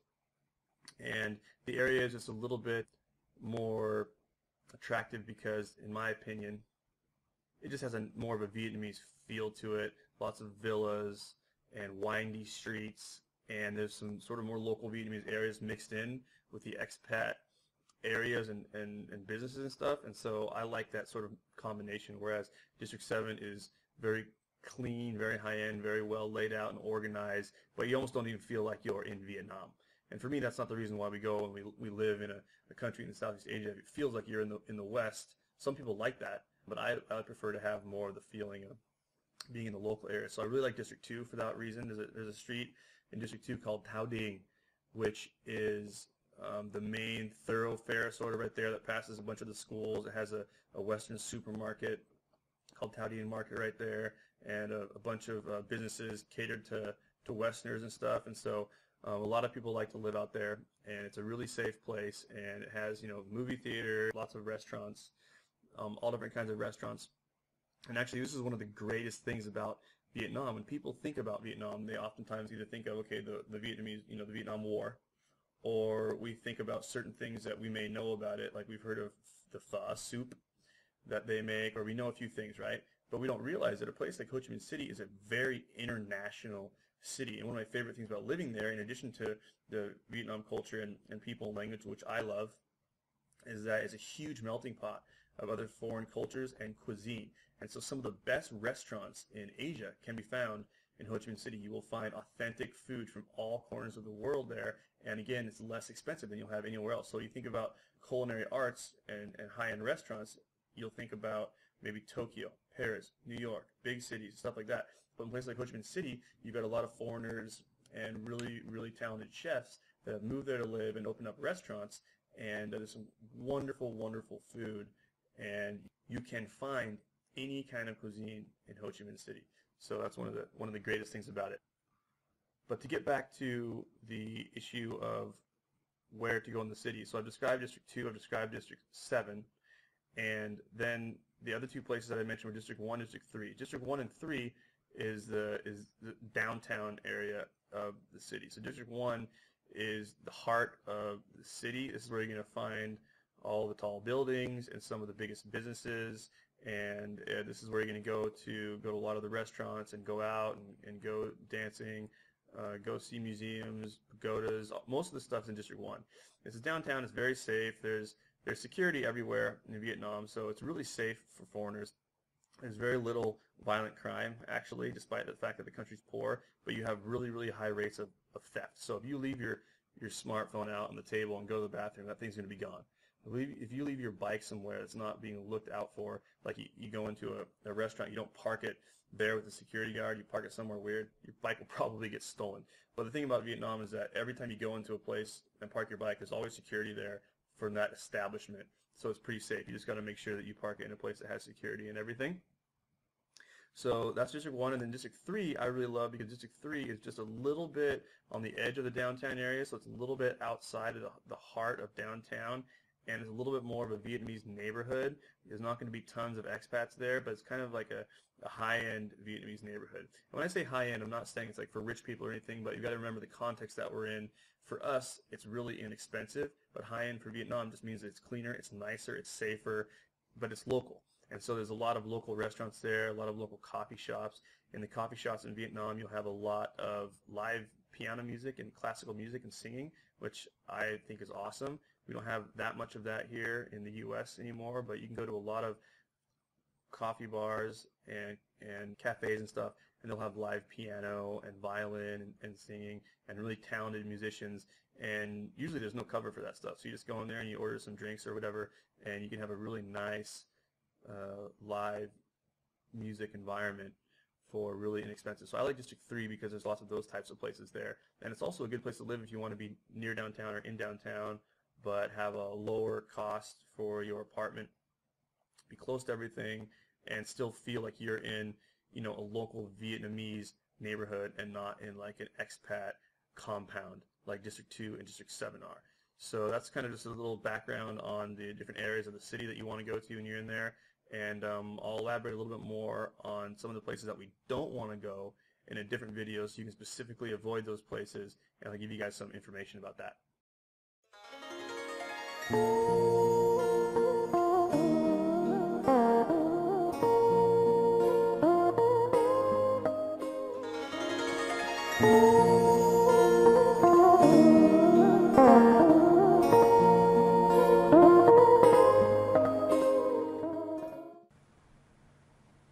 In the last video I talked about one of the best places in my opinion to go dancing, and I also talked about places to live if you're a foreigner. And so now I want to talk about the school system there. If you're going to live in Vietnam, if you're going to travel over there with your company, you're going to bring your family, and you're going to stay for a number of years, then we want to know what are the best schools to go to, what are your options for education. We don't want our kids to go to a local Vietnamese school because those certificates and degrees don't translate over into universities outside of the country, and also frankly it's not a good school system. It's a really bad school system. So we want to send our kids to an international school, or if you can't afford it because they are expensive, then we probably will want to be homeschooling our kids. And now there's lots of homeschooling options that are online and things like that, so they're really inexpensive. Usually cost a few $100s for the whole year. They give you all the materials and you can homeschool there. Now one of the good things about homeschooling, if you're living abroad in a place like Vietnam, is that you can afford to have all kinds of extra curricular types of studies and lessons that we probably couldn't afford if we're middle class in the U.S. So for example, if you want to hire someone to teach your kid how to play the piano or the violin or chess or learn more languages, learn French or Chinese or whatever, you can hire a really good Vietnamese teacher who can speak English for maybe $10 an hour, right? So whereas here, I don't know, that might be like $50 an hour, $30 an hour, however much that would be in the U.S. or Europe to hire tutors for all these different things. If you're over there, I mean, whether or not you go to an international school or you're homeschooling, you can afford generally to pay for those things. So in some ways, your child can get a much broader education than they could get at home, unless of course you're wealthy and money is not an object for you.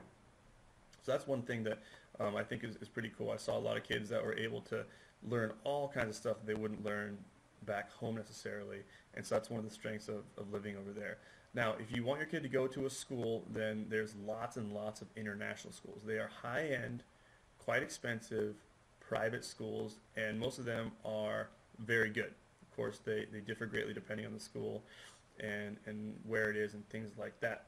So I'm going to just name off some of the top schools that are the highest price and the highest quality, and talk about a little bit, a few of the others as well, so you have a really good understanding of my point of view, having lived there and worked with these schools. When I lived there, I was working for a company called Saigon Sports Academy, and we were doing sports training programs. We were putting them into the international school. So I actually worked with every single international school, and I talked to the principals. I met with the teachers and the PE and coaching staffs, and so I really have some insider knowledge about what all of the schools are like. And I'm also a certified teacher and did a lot of substitute teaching and things like that in these schools. So I really have a good sense of the strengths and weaknesses of each of them. So I'm just going to list off some of the schools, and I'm going to talk about a few things regarding each one and give you guys a broad overview of what the schools are like. So if you're planning a trip to Vietnam, you don't care about the schools, well, just bear with me, because I know a lot of people might be watching these videos planning on maybe living there, and this is really valuable information for those people. So usually the price for these international schools is anywhere from $10,000 a year upwards of $20,000 a year. And the reason that most foreigners can't afford them is because most foreign expats living in Vietnam are there because their corporation has sent them. They might be executives, right? And part of the package deal of going over there and serving for your corporation for a number of years in a country like Vietnam is that, well, they will pay for your international school tuition, so you don't have to worry about it as part of the benefits of your company. And they'll put you up in a nice villa, in a compound, in a nice house somewhere, and that's just part of the package in addition to the salary. So that's why a lot of people can afford to go there. I'm a teacher, so if and when I move back to Vietnam, my daughter can study international school, because if I get a job there, then teachers' kids get free tuition, and that's an incentive that is pretty necessary in order to entice foreign teachers to want to come and live and teach at the international schools. If it wasn't that way, well, then almost nobody with kids could go, because they wouldn't afford it for the kids to go to the international school, and what would they do? The international schools are basically linked up with a system of schools in any Western country. So that means that if you go to a international school, your kid can transfer and go back to school in the same grade level that you're in your home country. You take the same tests. They can go to university anywhere. A lot of kids graduate from international school. They go to university in the U.S., in Europe, in Australia, Canada, anywhere. It translates over, and that's the main point. We want to be at a school that can do that. So basically, you have international schools that are based on the different curriculums of different Western countries. So you've got American-style international schools that are based on American curriculums. You've got British-style international schools. You've got French. You've got German. You've got Australian. And then there are some, a lot of them just have the international baccalaureate program. It's called the IB program, and that's a program that is becoming more and more popular because it's sort of a universal curriculum that you can go to any international school, in any country in the world, and you will already be used to that program. They will have it. And so most international schools will have at least a portion of the IB program, or certain parts of that program, or their whole school will be based all around the IB program. And so in a lot of the international schools in Ho Chi Minh City, they use the IB program. And I think that's good because it creates a standard, right, for all the school system in an international community to follow, and is cohesive, and that's a good way for things to translate across. So basically what you have is the British International School, which is in District 2. It's called BIS for short. That's very high end. It's about $20,000 a year at the time of this video, which is 2014. British International School has a beautiful campus.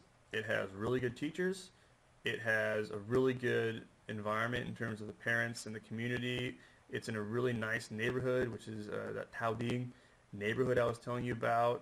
It would definitely be one of the best places to work if you're a teacher. It would definitely be one of the best places to send your kid to school if you can afford it, or if your company will pay for it and you're in that area.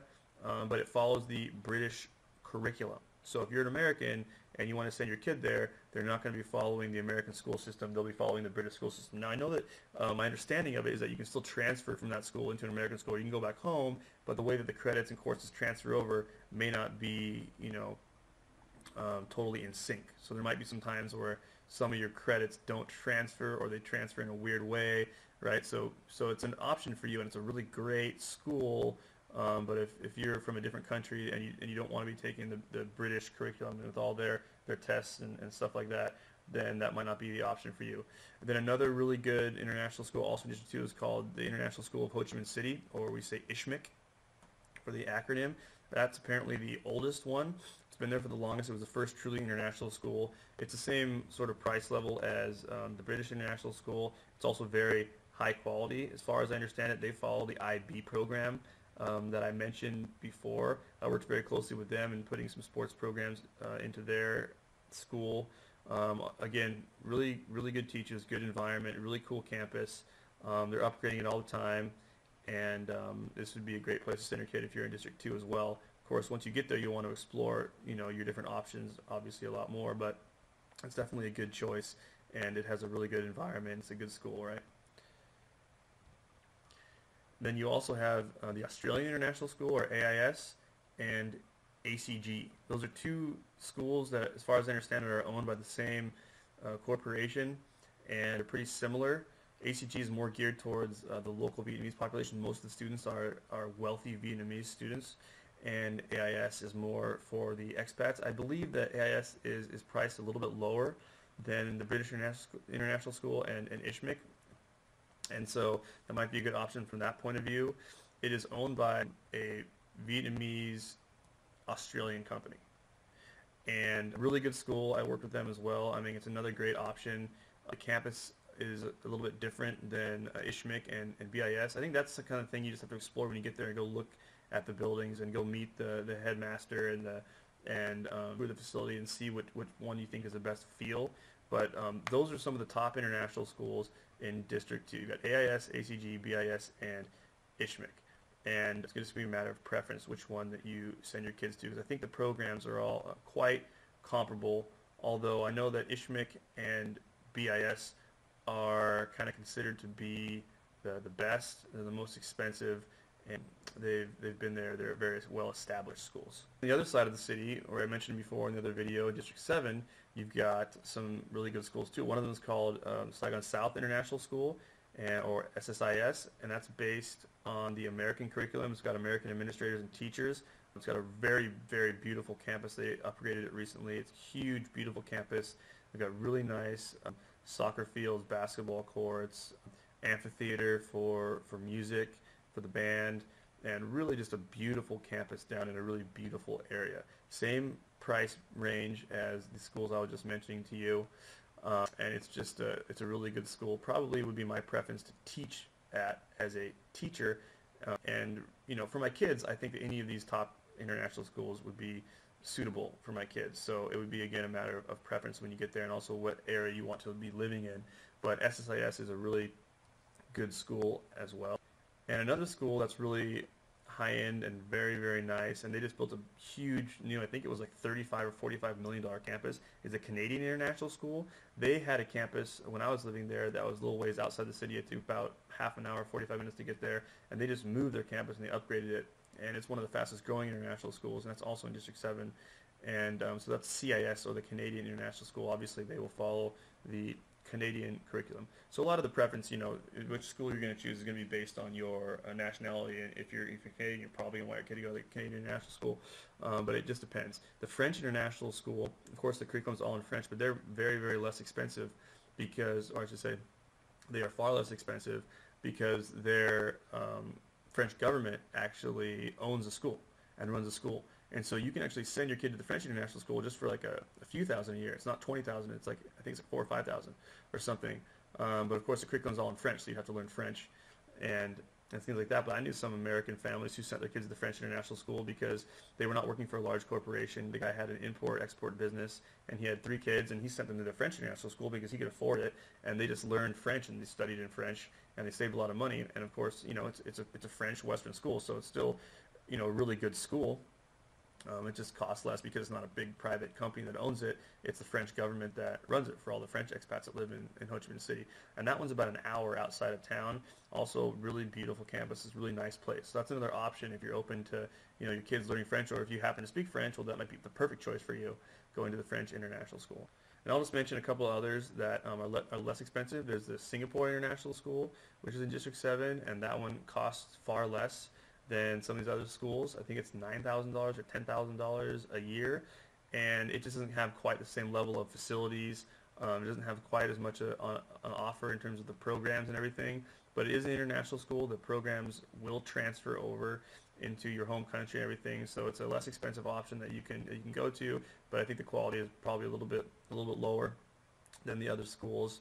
And then you have ABCIS, which I can't even remember what that actually stands for. But it's another British international school. It's still quite high end. It's just District 7, and it's mostly high end Vietnamese students that go there. So another, factor that might figure into your decision is, what is the student body like? Because some of the international schools are mostly Western expats. Some of them are mostly affluent Vietnamese students. Some of them are really balanced mix of Asian students from all different countries in Asia, and Vietnamese and Western expats. So that's something that you might want to look into if you're concerned about the diversity level and the environment that you want your kid to be in at the school. All the schools vary quite a lot when it comes to the demographics, so that's something to consider. So I hope that gives you guys a good overview about some of the choices for schools and a good starting point. You can go and you can look into that if you're planning on moving to Ho Chi Minh City. And in the next video, we're going to go into some of the places that you probably want to avoid as a foreigner in Ho Chi Minh City.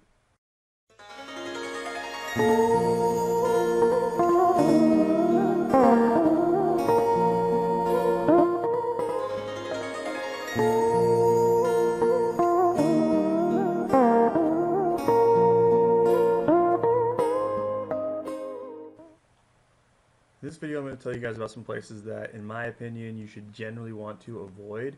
That doesn't mean that you never ever want to go there. There are some things to try out in some of these places, but in general, they're more seedy areas, more dangerous areas, and also just some places that are kind of like traps for tourists in terms of being really expensive, and places that make you a target for spending your money and things like that. So it's definitely something that would be good to know.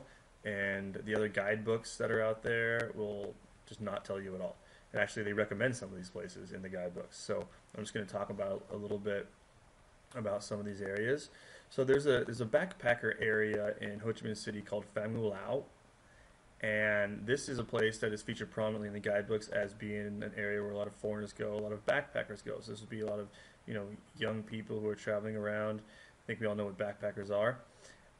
But it's also a very seedy area. It's a place where they have a lot of people that are targeting Westerners to sell them drugs, to sell them other types of illegal material, copyrighted material, reprinting of books. I mean, there's nothing, I don't think, too terribly wrong about some of the stuff. A lot of poor Vietnamese people come through there and try to sell their wares and everything, but it can be very dangerous at night. I've heard of several people who have been attacked there. I have a friend whose wife was on the back of his bike with him, and she was wearing a bag that was around her shoulder, and it got yanked off of her, and it pulled her off the bike, and then she landed on her face, and she got seriously injured, and they were just driving through this area. Well, when I first lived in Vietnam, when I first moved there, I spent some time here because there's lots of clubs, lots of restaurants, lots of places to relax, and there's lots of other foreigners, so a lot of expats will go there because we feel comfortable being around a lot of other foreigners, especially when we're young. It's a fun place to go. It's kind of a party area, right? But it's definitely a place that I avoid. I don't like going there. It's dangerous. It's seedy. It's gross. And if you're going there with your family, or if you're going through Ho Chi Minh City and you don't want to go through an area like this, then I would say just avoid the area and don't stay there, right? A lot of the guidebooks will have hotels that are listed there and clubs that are listed there. But I would recommend that you definitely do not want to stay in a hotel there.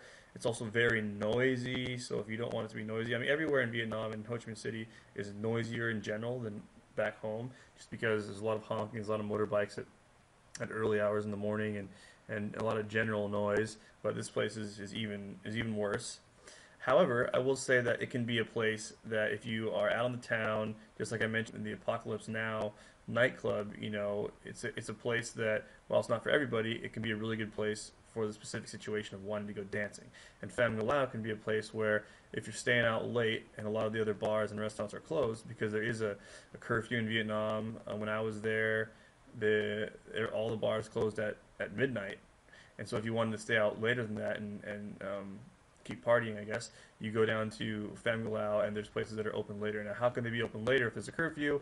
Well, it's because they just pay off the police, and that's sort of a system they have in Vietnam. I guess we would call it in the West corruption. And over there, they just think it's like the totally normal way of doing business. A lot of places in Asia, giving kickbacks and doing quid pro quo is just totally normal, which is why it's really hard to change their systems over there, especially in the higher levels of government when there's so much corruption. It's considered to be quite normal over there. It's not considered necessarily by most people to even be corruption at all. So when we're talking about, in the West and in the news, the heavy corruption in this or that government, it angers them because they don't even see it that way. So that's kind of just a little bit of their perspective. But at any rate, that's how some places can kind of get around the laws and everything. They just sort of pay off the cops. But pretty much the only time I ever go down there now is if my friends are having some sort of a celebration or we're out late and we want to continue, then that can be a place to go. And I feel comfortable there because I speak Vietnamese and I lived there for a long time, so I feel comfortable there. And I know that you just don't want to get any altercations. You want to be careful what you say to people, kind of, and you'll be fine. It's not so dangerous that you go down there and you're going to get attacked or anything, but it can be dangerous. It is seedy, and you just got to sort of watch your back while you're there. So I consider that to be a place to avoid.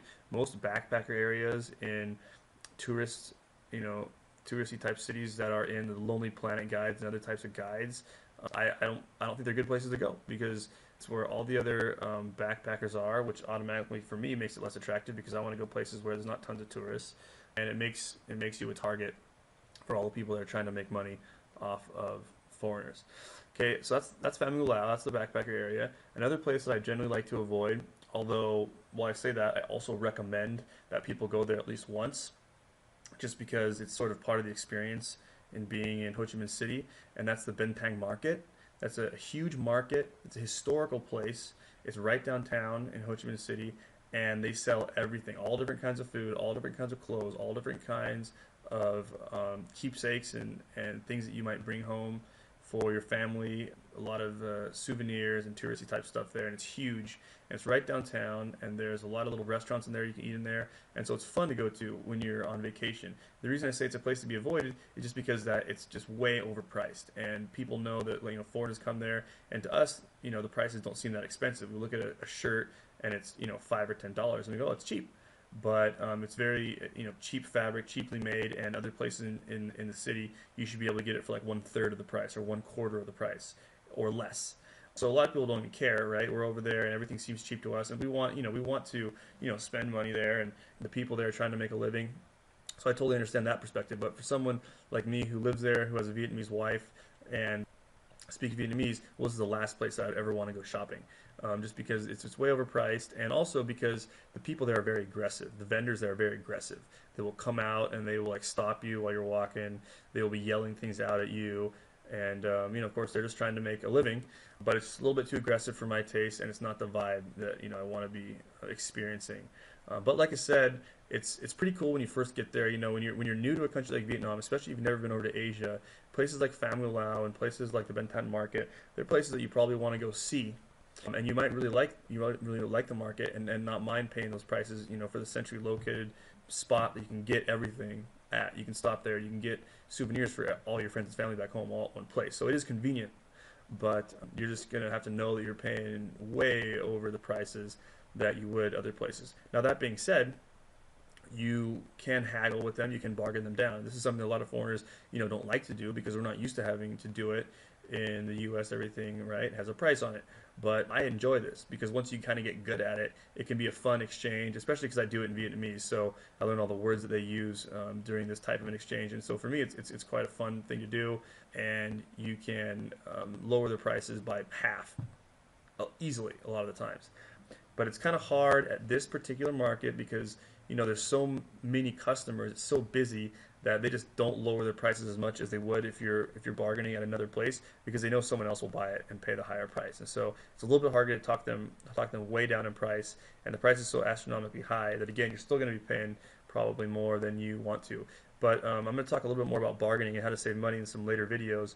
But just to throw out one rule of thumb in Vietnam when you're bargaining, you try to get them down to a lower price, and if you can't do it, you just walk away and at least 5 times out of 10, they'll say, okay, okay, okay, okay.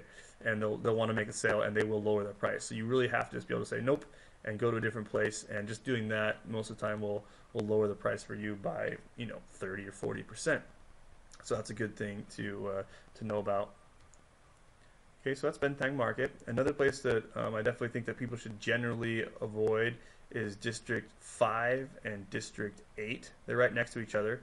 District 5 is considered to be Chinatown, and there's not really much reason to go there. I go there sometimes because there's a movie theater there that's really, really inexpensive. It's like $2 for a movie, and they have all the same movies, but it's just a little bit further away, and people don't know about that particular cinema because Vietnam actually has a lot of movie theaters. Every single area has a big theater, and they've been building tons of them in the last few years. It's a really popular thing to do for Vietnamese and everyone to go watch the movies, just like it is in the West. And even though the tickets for us seem inexpensive, they're usually between $3 and $6, depending on whether the movie's 3D and whether or not it's a matinee or whatever. That's kind of expensive for the Vietnamese, so you'll mostly be going there and seeing other a well-to-do Vietnamese at those kind of places.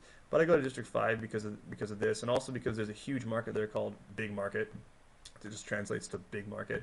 That's a big Chinese market there, and it's actually a lot bigger than the Bang Tan market. It's not nearly as nice, but it's just this huge market where you can get lots of stuff there, and I can get way lower prices if I go there. Other foreigners probably don't like to go there.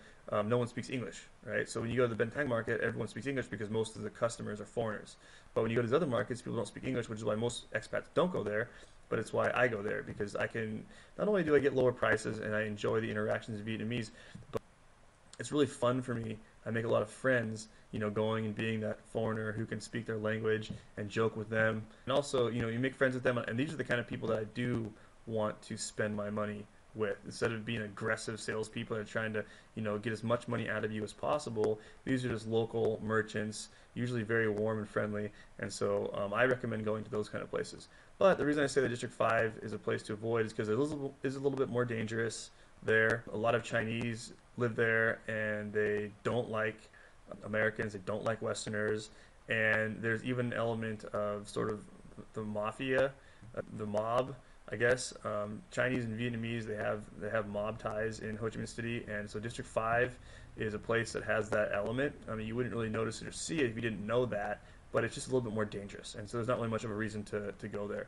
There is a big hotel that a lot of Westerners stay at because it's a really nice hotel and resort, and it's right there in District 5, and people just don't even leave the resort. They just stay inside of it because it has everything that you could want: restaurants, pool, bar, everything. And that resort is called the Hotel Equatorial, and so there are reasons like that you would be in District 5. But in general, it's a place that I would say to avoid. There's not much to do there, there's not that much to see there, and it's more dangerous.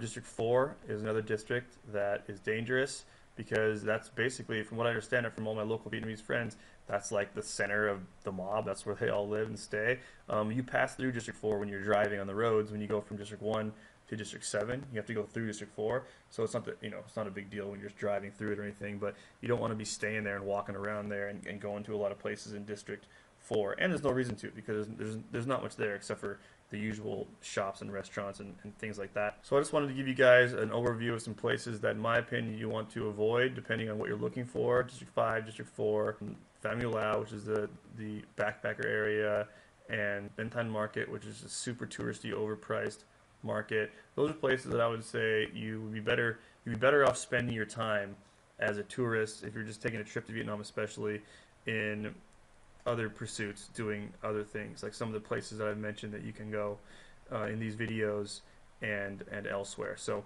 and sometimes I think it's fun just to explore on your own and try to find places that you can go on your own. And as I've mentioned before, and I will say throughout the course, befriending a local Vietnamese person, whether or not it's someone you met at your hotel or someone that you met at a restaurant or someone you met just throughout your travels there, have them show you spots and recommend places. And usually those will be the experiences that you will have the most fun with and you will remember the most.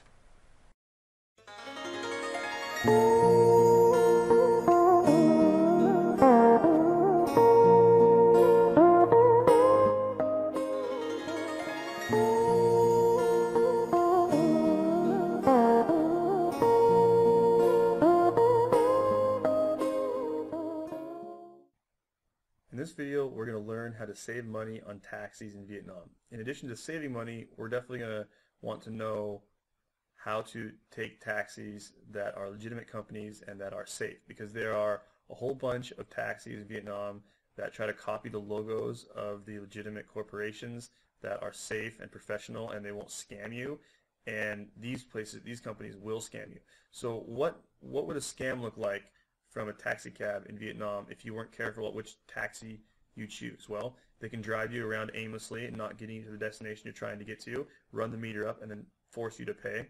If you say, no, we're not going to pay because you suspect that they've been wasting your time, well, they can be violent. Okay, obviously we want to avoid that situation.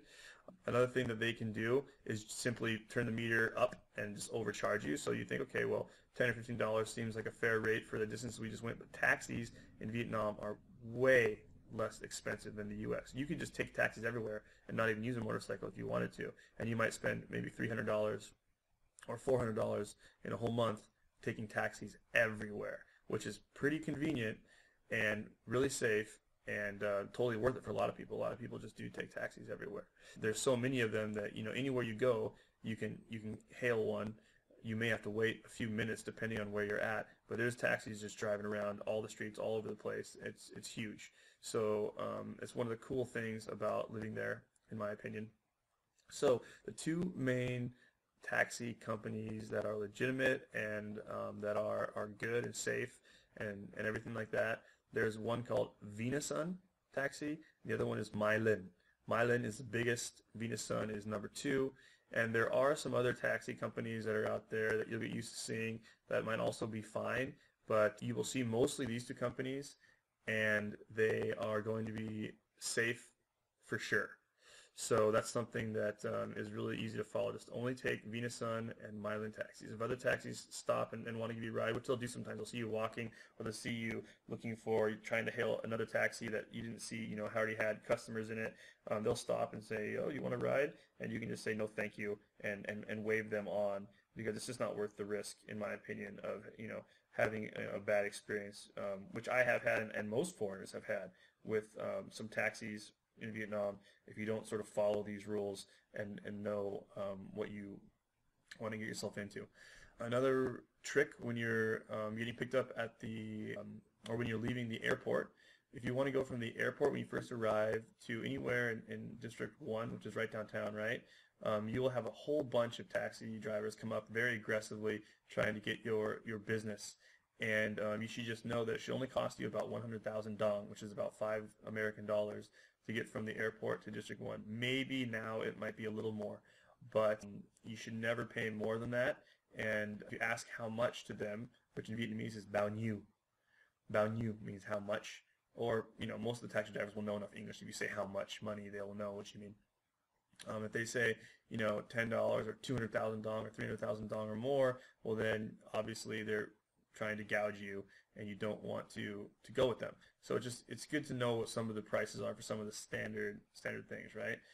I can't remember exactly how much it is per mile, but it's something like, you know, $1 per mile, or a little bit less than $1 per mile is what the general average meter runs over there. And most places in Ho Chi Minh City are not that far away. You're only going to go, you know, 1 or 2 miles, because it's a very, very tightly packed city. So most of the time, you're only going to be paying 20,000 dong, which is $1, right? Or 40 or 60,000 dong, which is $2 or $3 per trip.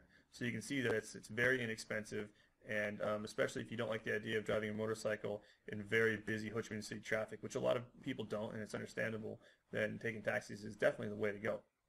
A lot of my friends over there who are there with their corporations, they can afford to have a car and a driver, because the cost of labor is so cheap over there that you can have a full-time driver that in some cases even lives with you. Like, they have maids and drivers that lives with you in your villa. And so basically it's like, you know, you have servants essentially, because most people can afford that over there, and even though they can't over here in the U.S. And that might cost you, again, like $300 or $400 for a whole month for a full-time driver. And then you either have the company pay for the car, or you rent a vehicle, and you just have a driver drive you everywhere. And so that's what a lot of people do as well, because it's so inexpensive.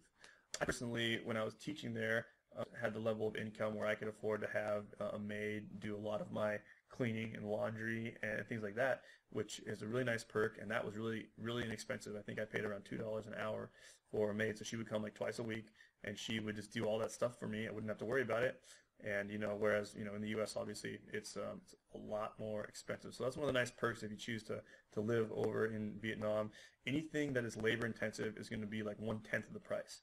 In general, the purchasing power you have over there is going to be 2 to 3 times what it is here. In other words, it's about 1/3 the price or 1/2 the price for most things. But anything that has to do with paying for labor, like getting a haircut or getting a massage or having a maid come to your house or having a driver, anything where you're just paying for labor, it's going to be more like 1/10 or 1/5 of the price here, which is huge because, you can go get a $10, 1-hour massage, and the masseuses over there are much, I wouldn't say they're much better than here, but there's so much competition in an economy like that everyone is really going all out to do their best. And so, you go get your haircut for $2 or $3, and you get a really good haircut for that much money. The maids do generally a really good job. So it's one of the huge perks of living over there. But some of the things that aren't as cheap are housing, because Saigon or Ho Chi Minh City is, it would be like living in New York in the United States. It's the most expensive place. And so, if you stay in a nice apartment or a villa or whatever, you're going to be paying somewhere between, it really varies depending on, if you have 2 bedrooms or 3 bedrooms, or if you're just staying in your own place, but you can pay anywhere from $200 or $300 on the low end for a decent apartment for a foreigner, upwards of $1,000 per month. Or in some cases, obviously, people can pay more, and they have a huge villa for a couple thousand, and that would be like essentially like living in a mansion.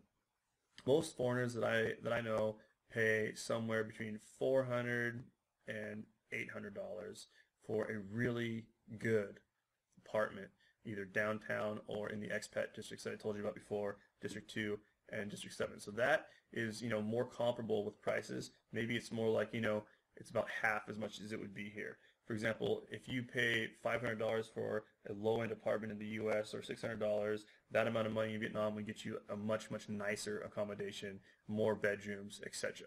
But that's one of the more expensive things. If you go out to eat a lot, it's way less expensive than it is here.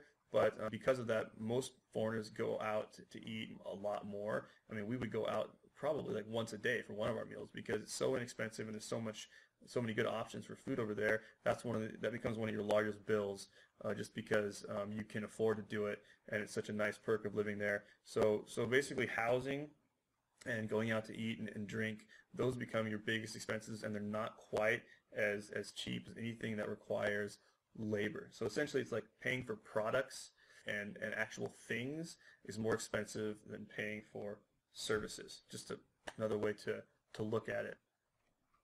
So just as a recap, avoid any taxis that are not Vietnamese or My Linh. Don't pay more than about $5 equivalent of American dollars to leave the airport. And as long as you do that, you should be pretty safe going in taxis. Definitely, if they seem to be driving around, in circles, or it seems to be taking a lot longer for you to be getting where you're going, you need to say where you're going, or you need to say stop the taxi and get out. Because especially if you're a new tourist and it's obvious to them that you have no idea where you're going, well, even some of the drivers in the good companies, in the Venus Sun, the My Lins, they may choose to bump up the fare if they think they can easily get away with it. So I mean, it does happen in those companies too. You just got to know where you're going, and it shouldn't take you more than 20 minutes to get anywhere in Ho Chi Minh City. Usually, if we're going from District 7 to District 2, or District 7 to District 1, remember 1 is downtown, it takes you 10 or 15 minutes. Same thing from District 2 to District 1, 10 or 15 minutes. District 1, District 3 are right next to each other, so it shouldn't take you very long at all to get between those two places. So anything that's more, if you've been driving around more than 20 minutes, unless you're going from the airport, which takes about a half an hour, well then I think your taxi is probably taking you for the proverbial ride, pun intended. So that should save you guys some money on taxis, and in some of the next videos, we're going to show you how to save money on hotels, apartments, and general ways of not getting ripped off while living in Vietnam.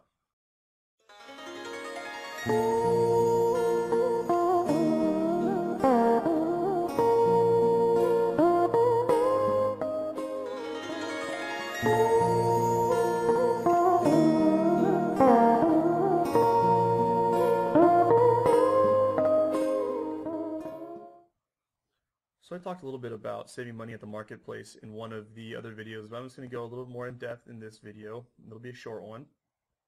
In addition to what I said before about being able to walk away and just basically leave the vendor when you're trying to haggle them down in price, a really good trick to know when you're going shopping in Vietnam and you're trying to negotiate is to go with a Vietnamese friend. As I recommend for lots of other reasons, if you go with them and they can do the negotiating for you, you're going to get better prices. Now, if they see their Vietnamese friend with you, they see that they're with a foreigner, it's going to be much harder for them because they're still going to try to charge you much higher prices and everything. But you can go there with them and then tell them what you're looking to buy. And if you trust your friend to do well for you, they can just go around and make selections for you because you're going to be paying like 1/3 of the price or less if a Vietnamese person does all your shopping for you. I have a special situation since I'm married to a Vietnamese person. I speak Vietnamese and everything, and I know the lay of the land. I have my wife do most of the shopping because she can go to the markets and she can go and get everything for a tiny fraction of the cost that it would be for me, even as someone who speaks Vietnamese and can try to negotiate. Just as a foreigner, just on principle, they know that you can afford to pay more and they will not lower their prices below a certain level. So I kind of get, when I go, I get the prices that would be between what a local would pay and what a normal expat would pay. So I get like a discounted expat price because I can speak Vietnamese essentially, and I know the prices, so I can tell them, well, this is way too much. I know the price of this should be this or whatever. But if you have a Vietnamese guide or friend go with you, even if they stay with you and the vendor sees that they're with a foreigner, they're still going to be able to get a better price for you than if you're by yourself. So that's a huge trick when buying anything. Have a Vietnamese person help you do it. Another really good rule of thumb is that any price that gets quoted to you at any market, the first price that they quote you and you say, how much is this? That means the real legitimate price that you should be able to get them down to really should be about 1/3 of what they said. Now that sounds kind of crazy, but a lot of times they'll throw out these really high prices and people will just pay it because it still seems inexpensive to us, like I said before. So if you think, okay, well, $10 for a shirt, it seems like a good deal, or maybe you think, okay, well, that's probably a little bit more than I should pay, but you just don't care because you don't want to have to haggle. It's $10, you just pay it. But that shirt should be $2 or $3. So if you think about it that way, I mean, you're paying a huge premium and you're throwing away lots of money that you could be saving if you knew how to get them down, or if you knew what the prices really should be. You can counter that $10 and say, I'll pay $2 for this. And then they'll say, okay, well, maybe we'll do $8, and you just try to get them down. And, it's understandable if you just want to pay with a quote, you want to help them out, you want to spend your money, you're a tourist, you're there for only a couple weeks, and you just want to pay those prices. That's understandable too, but I'm just here to tell you ways that you can save money if you want to, and you can save a lot of money if you do these things. Another general rule of thumb is to go to markets that are not right downtown. Don't go to the main stores and the main markets in District 1. Go to smaller vendors. Go out to, a little bit on not the outskirts of the city, but, just a little bit away from the very, very heart of the city. So if you're in District 1, maybe you want to go out to District 3 to do some of your shopping, or just, again, ask some locals, where should I go to buy this? Where should I go to buy this? And you don't want to be buying them at Bentang Market and right downtown at any of those markets if you can avoid it. Also, when you're buying things at a lot of the markets there, especially if they're things that look to be name brand, most of them will be fakes. And the Vietnamese are very, very industrious when it comes to copying things, which I always find to be interesting. In China and in Vietnam, they can copy and reverse engineer almost anything. I mean, they do it with iPhones, they do it with computers, they can do it flawlessly with clothes and all these things. And to me, it takes so much intelligence for them to copy things so well. It almost seems like, why can't they develop their own innovative products? But I mean, that's a whole other topic. I think it goes into their culture and the way that they're trained to think in school and this and that. But a lot of the stuff that you will be buying there, if you think it's name brand, it is not name brand. Unless, of course, it's in a really high-end store that says Louis Vuitton on it, and you go in there and the prices are astronomical. I mean, it'll be obvious when it's a real legitimate place. But otherwise, if you go into a market and you're buying watches or clothes and it has name brand stuff on there, well, it's not real. And a final tip I'll give you, just in general, in order to get the best prices when you're at the markets of Vietnam, is never seem like you love what you're looking at. You always got to seem disinterested. I guess this is kind of like a general negotiating tactic that you can use anywhere for anything, but it really works over there if you're cruising around with a dispassionate look on your face, right? You're just sort of browsing, you're just perusing. You may actually be looking for something specific, and you may actually just love what you just came across. But the vendors there are very, very good at sensing, how much desire you have for that product. If they see that you're obviously interested in it and you want to buy it, they're not going to budge on that price because they know you're going to pay for it anyway. So, you just sort of look at things like you don't care about it and don't stop and spend a lot of time looking at it. Just sort of, go through there and you're say, how much is this? How much is this? And act like you're not interested, and they'll see that they want to make the sale, and you will definitely get lower prices by doing that. And, when it comes to doing this, a lot of people don't like to haggle, like I said, but it can be a really fun thing to do too. Don't do it with a mean spirit, like you're trying to get the best price. It's like you're competing with them or whatever. But you can have a lot of fun with these interactions and going back and forth with them and joking with them, and then finally buying it, for a price that both of you agree on. I find bargaining to be one of the most fun things to do. It helps that I speak Vietnamese, but I think a lot of other foreigners they enjoy it as well. You just got to look at it as something that's normal over there. Not that people are trying to rip you off, even though maybe they are sometimes. I just kind of enjoy the process. I think that, that'll make it more fun and have a more relaxed trip if you do that. So I think the best perspective is, try to save some money, use these tricks. Definitely you don't want to get ripped off, but also be relaxed about it and just enjoy your trip, especially if you're only there for a couple of weeks, and just have fun.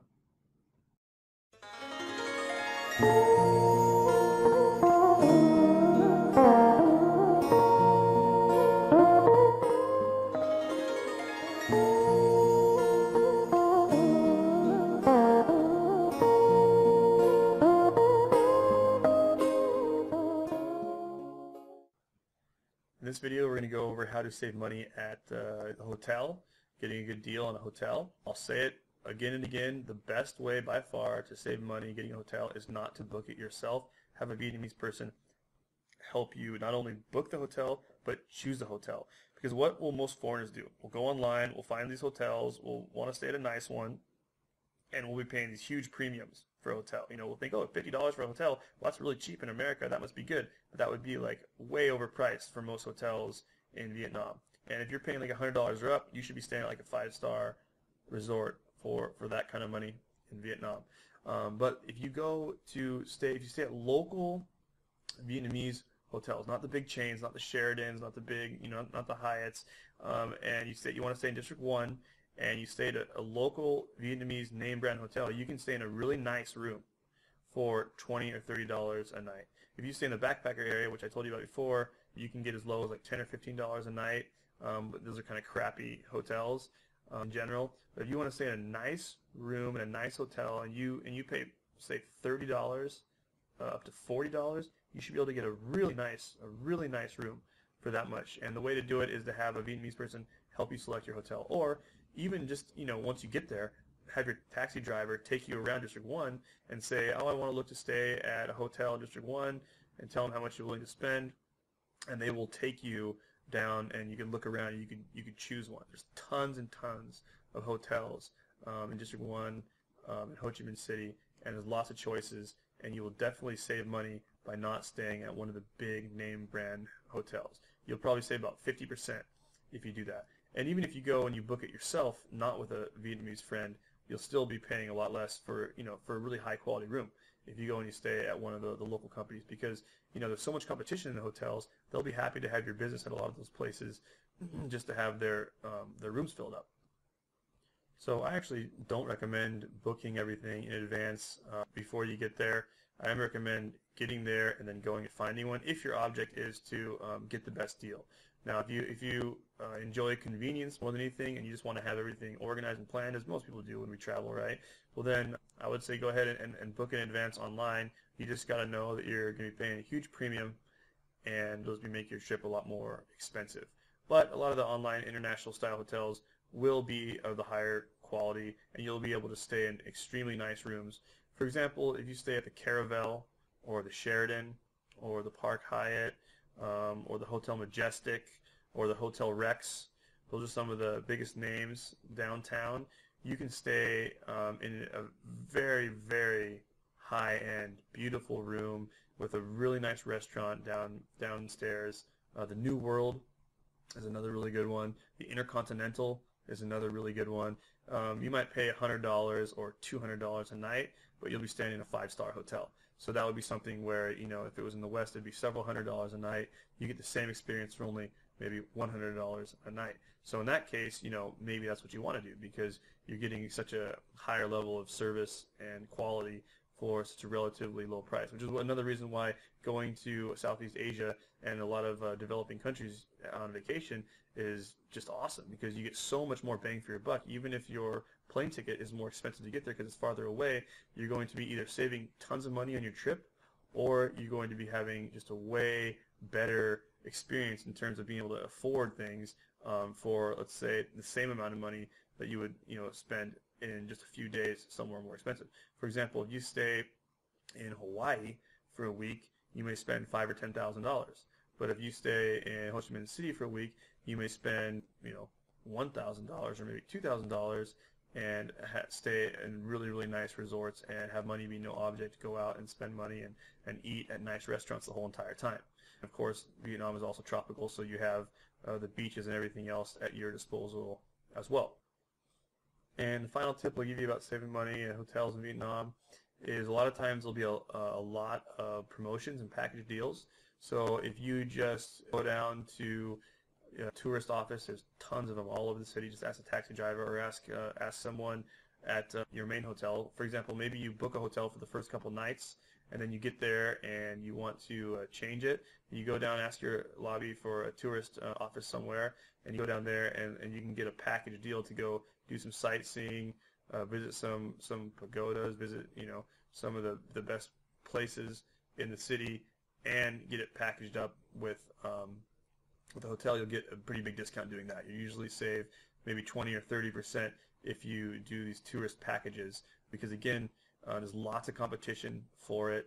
There's tons of local Vietnamese companies that do it, and the labor is so inexpensive that you can save a lot of money if you do it that way as well. So there's lots of ways to do it. The best way, as always, is to have a local person helping you and doing the bargaining for you and helping you select some of the places for you. If you don't have that or that does not interest you, well then following some of these other tips will also save you a nice chunk of money on your vacation. So the next video I'm going to tell you how you can save money on getting an apartment if you're going to stay there for a longer period of time.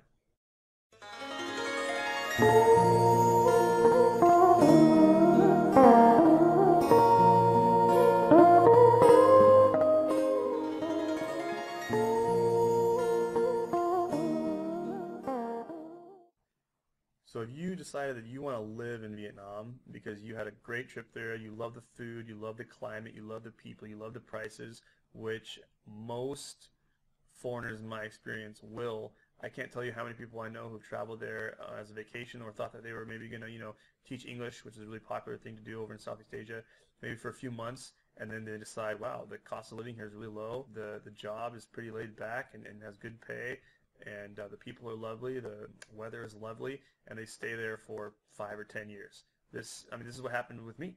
I went there to teach English. I thought I'd be there for 6 months, maybe a year. I stayed for 5 years, and I'm definitely going to be going back to live there. I came back to the U.S. for a few years to get certain things accomplished, but I'm happy there. I love it there, and most foreigners will feel the same way when they arrive because, when we think of Vietnam, as I said before, a lot of times we think of the association with the war, or we think of, rice fields or certain stereotypes. We don't really know what it's like there. We think, okay, it's a third world country, or it's a developing country, or whatever. And then you get there on the ground, and it's usually not at all like what we thought. And one of the biggest things that I think draws people to there is just the friendliness of the local people. There's a warmth, there's a friendliness that it just really endears you to the place. And I think the values that are there are some values that maybe we've lost a little bit along the way in the last generation or two in America, and you definitely get a feel for some of those older, I guess you would call them traditional values, everything really revolving around the family, a lot of gift giving, really exalting and taking care of guests when they're in your home, and just a lot of really nice things like that that make people really enjoy this country. So I digress. The point of the video is how to save money when you choose to get an apartment. You decide you want to live there, and you need to look for a place to stay. So what are your options? Well, one option, a really good one, if you are younger and you are single and you want to share a house or a villa, is to find some people, some other foreigners, and go in together on a big villa. because there's these old French-style villas, big, beautiful places you can stay at. Maybe they have 5 or 6 or more bedrooms, and maybe they're $2,000 or $3,000 a month, but you can all split them, and everyone pays $200 or $300 a month, or whatever. It'll be something like that. So very affordable, and you can stay in a big mansion. You can all chip in on a maid if you want to, do all your housework for you. You can even have someone do all your cooking for you if you want to, for very inexpensive. And so that's one option where you're getting a really high standard of living for a low cost. And one of the ways that you can find people to do that with, if you don't know a lot of people yet when you move there, maybe you know a few people through your job if you're teaching, or your work if you're doing some other type of a job, is to go on, there's a forum called An Phu Neighbors, and that's, An Phu is the area, I called it Tao Ding, because that's the name of the street, but An Phu is another name for that area out in District 2, where a lot of the expats will communicate on there to buy and sell things from each other, to get recommendations for places to help each other out, and to generally connect as a community. There's also Phu Mi Hung Neighbors, which is a District 7 version of it. You can just Google those names, and they're a Google group, and you can join them and say, hey, looking for a few roommates to go in together on a villa, and people will be all over it because there's lots of communication on there. It's one of the main pipelines for how people communicate. So that's one way that you can do that. Another option, if you're looking to go more solo and just get an apartment by yourself, is to, yes, I'm going to say it again, find a Vietnamese person to help you do that search. I stayed at an apartment in the last year that I was living there. I paid 7 million dong, which is about 350 US dollars, for a very nice 3-bedroom apartment with a balcony. Most of my friends were paying double that for the same kind of a place. So how did I do that? Well, I had my wife go and look around and talk to them and negotiate the prices in advance, and they didn't know that it was going to be a foreigner living there, because if they know a foreigner's going to be living there, they just automatically jack the prices up, as I've been telling you. And so I got a way better deal because of that. So if you can befriend a local and have them help you, you can pay them, or you can exchange English lessons with them or whatever, and have them go and try to find you a good place. And even if they can't negotiate it for you and do all that for you, just have them, go and do some research for you, because one of the best ways to not pay too much for an apartment is to stay at a place that might be a little bit further away, not right in the middle of the expat district or District 1. My apartment was literally 5 minutes away from the heart of An Phu on Tao Ding Street. Right? That's the District 2 area. I was still in District 2, but the major expat zone with all of the schools, it's all really compact, really close together. I just went a little bit further away, just a few minutes, and I got a way better deal on the apartment. And I didn't know any other colleagues or teachers or friends that were living in my apartment building. They didn't know about it because it wasn't advertised prominently in a lot of the offices that you're going to go into for real estate and for rentals. And so if you go into those offices, you say, oh, I'm looking for a place to rent, you're going to be paying maybe double what you could pay if you go and do a little research yourself, or go into a local Vietnamese real estate office and say, I'm looking for an apartment to rent near these areas. And even if you don't have to negotiate them down or have a local Vietnamese person help you, you're still going to find better prices, because anywhere in the expat area near the schools, right there, all the apartments, they're just jacked up really high. They're really expensive, because most of the people living there are either teachers making a relatively high salary for Vietnam, especially for a teacher, or you're working for a big corporation and you have a big contract that the company pays for your housing, and so because of that, it pulls the prices up really high. So have a local help you if you can. If not, go into a local office, not one of the main real estate offices right there in those areas. And there's tons of those. It's not that hard to find. And you can stay in a really nice apartment. I'm not saying you have to downgrade it. You're actually going to stay in a nice or nicer place just for less money. So that would obviously be ideal, and this is the way to do it. And a final option you have, if you want to live solo, have all of your needs taken care of in terms of the services of laundry and cleaning and everything, and just have to be the most convenient, is to find a local hotel to stay at and just stay in a room in a hotel, and pay, you can negotiate if you stay there for the long term, for months at a time, you can pay as little as $10 a night. So that would be like, $300 a month, which is pretty inexpensive to stay in a decent room in a hotel. So that's another thing that some people do. and that I did for a while when my contract ran out before I was planning on coming back to the U.S. in 2012. Because you get to stay in your own room, you have all those services you don't have to pay for a maid, everything's included, and it's pretty cheap. So that's another good option that you can use. But again, it has to be a local hotel that probably isn't going to be right in the center of the expat areas or just one. It might just be literally 2 to 5 minutes away. Drops the prices a lot. So I think those are some pretty good tips. Hopefully that'll save you some money when you're going out there and trying to get an apartment or get housing. And of course, anyone can open a discussion inside this course and ask me questions about anything. If you're planning on going to Vietnam, I'm here to give you guys as much info as I can and to answer your questions.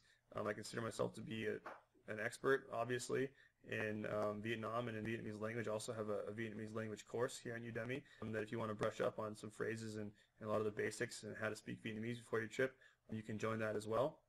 And do not hesitate to contact me with any questions. I'm happy to help.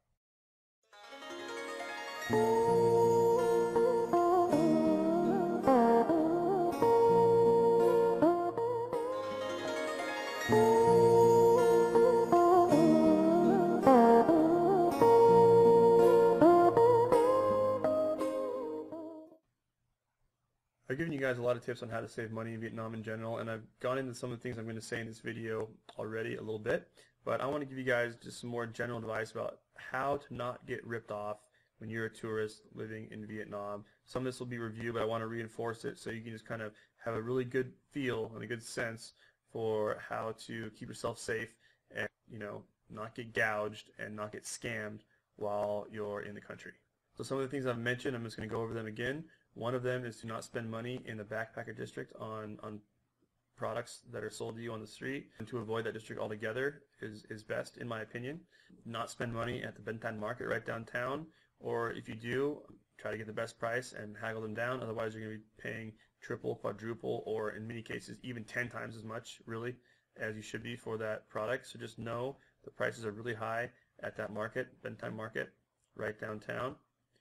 Only use the taxi cabs Vinasun and My Linh. You will have much lower chances of getting scammed and having to worry about getting taken to the wrong place, paying too much money, or even having a potentially violent encounter with the taxi driver who reacts, aggressively to your objection to the scam that they're pulling on you.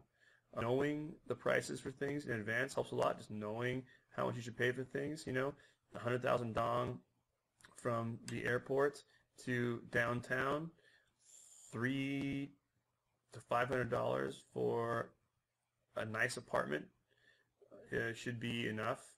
Knowing that, $10 or more for an item of clothing, such as a shirt or pants, would be expensive, especially if you're buying it at a marketplace.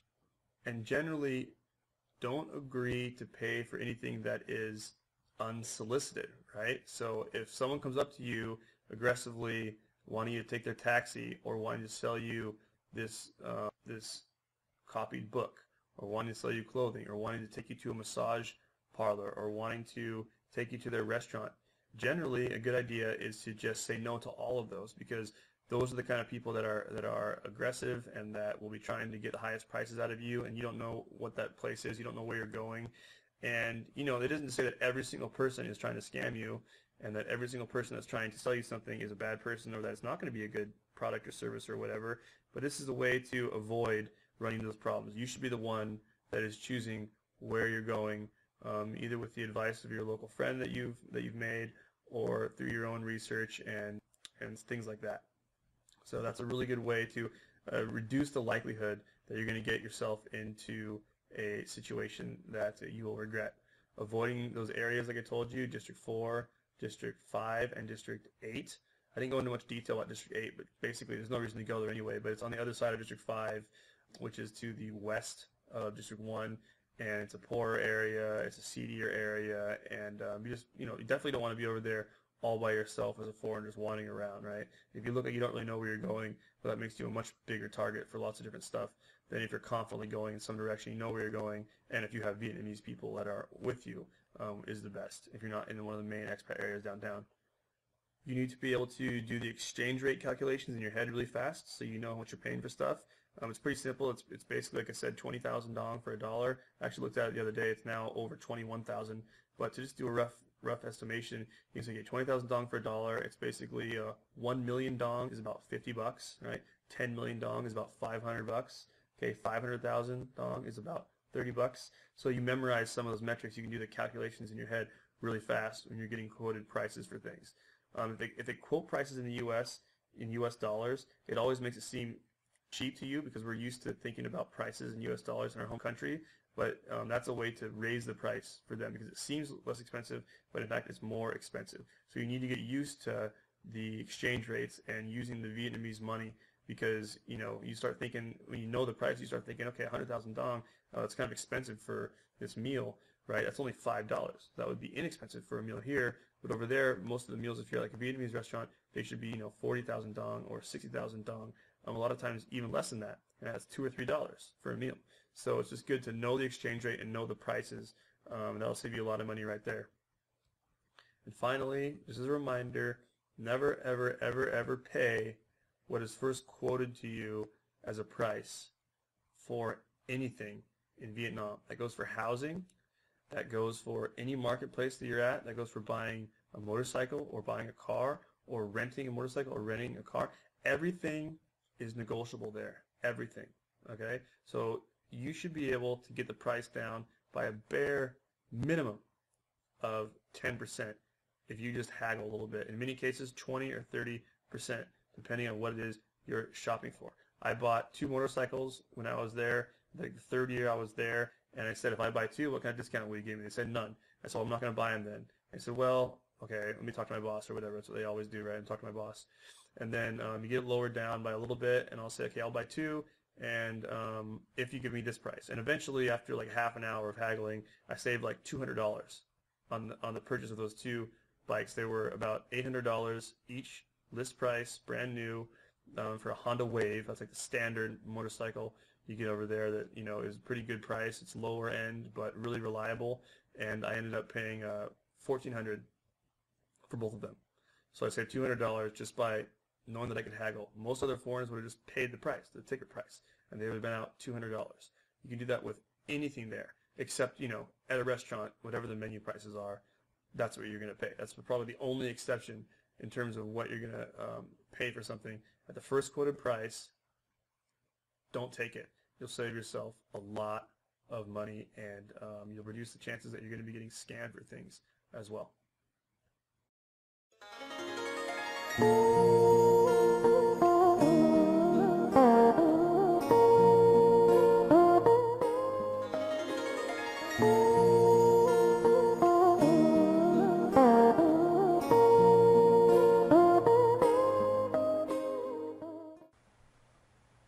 Okay, in this video I'm going to conclude the course. I have talked to you guys a lot about my recommendations of places to go, how to go about getting hotels and other accommodations, how to save money on different kinds of things, the attitude you should have while you're traveling, and all the best places, in my opinion, that you can visit that other people won't be visiting, or even if they are, they're places that are definitely worth it to go. And I really hope that you guys take advantage of all the years I spent there and my recommendations when you go there, and pay less, have a better experience, find places that you wouldn't find otherwise, and get a really, really good trip when you travel to Vietnam. Obviously, I love this country. I live there. I have a Vietnamese wife. I speak the language, and I recommend it very highly. I have heard other foreigners complain about their experience there, saying they didn't like the country, and they didn't like the traffic, and they didn't like the pollution. They didn't like having to haggle their prices. And I think your attitude really goes a long way in your experience in a place that has a culture that's so much different than the West. If you just have a laid-back attitude and you go there with the attitude that you're going to have fun no matter what, You know, you're going to enjoy haggling over the prices or just pay the full price. You know, you enjoy the chaos of the traffic, you know, and whether or not you take a motorcycle everywhere or you take a taxi, you know, enjoy those aspects of the culture because that's some of the, you know, most fun aspects of the culture, in my opinion. Definitely take advantage of the wide variety of cuisine you have there. Really, really wonderful food for very low prices. Try to eat as many different kinds of Vietnamese and European and other food as you can while you're there because you'll find some of the best restaurants anywhere there. Definitely take advantage of the beaches, okay? You want to go to the beaches that are more remote. They're going to be more pristine, fewer tourists, they're going to be nicer. I talked to you guys about Bai Sao Beach on Phu Quoc. Even though this is just a review, I'll throw out a couple other places. The beach on Mui Ne, which is about 4 hours north of Vietnam. It has beautiful beaches there. They are clean, not very many tourists, and it's just far enough away from the city that people don't want to make that trip as much. Whereas Vung Tau, which is the nearest beach to the city, which only takes about an hour to get to by boat or 2 or 3 hours by car, the beaches are dirtier and there's lots of tourists and there's more trash there and everything. So I wouldn't recommend going there, even though that's where most of the people go when they want to go to the beach, just because it's convenient and it's close and they don't know about all the other places that you can go or they think it's too far away. Nha Trang in the central part of Vietnam, I didn't talk about in the course, but it's another place that has nice beaches. So if you want to travel up to Nha Trang, there's some really good scuba diving there as well. So that's another really good option for you, especially if if you visited all the places that I mentioned, you want to keep going, and you've already been to all these places, and you've already been utilizing all the recommendations that I'm giving you guys. Those are some more options that you have. Please make a trip to Vietnam soon, in the next few years, before it gets overdeveloped, before the prices go up, and before there's too many resorts on some of these pristine, beautiful beaches they have right now. I guarantee you that within 10 years from now, late 2014, it will not be the same place that it is today. So get there while you can, take advantage of the information in this course, and I hope you guys fall in love with the culture and the country as much as I did. Good luck.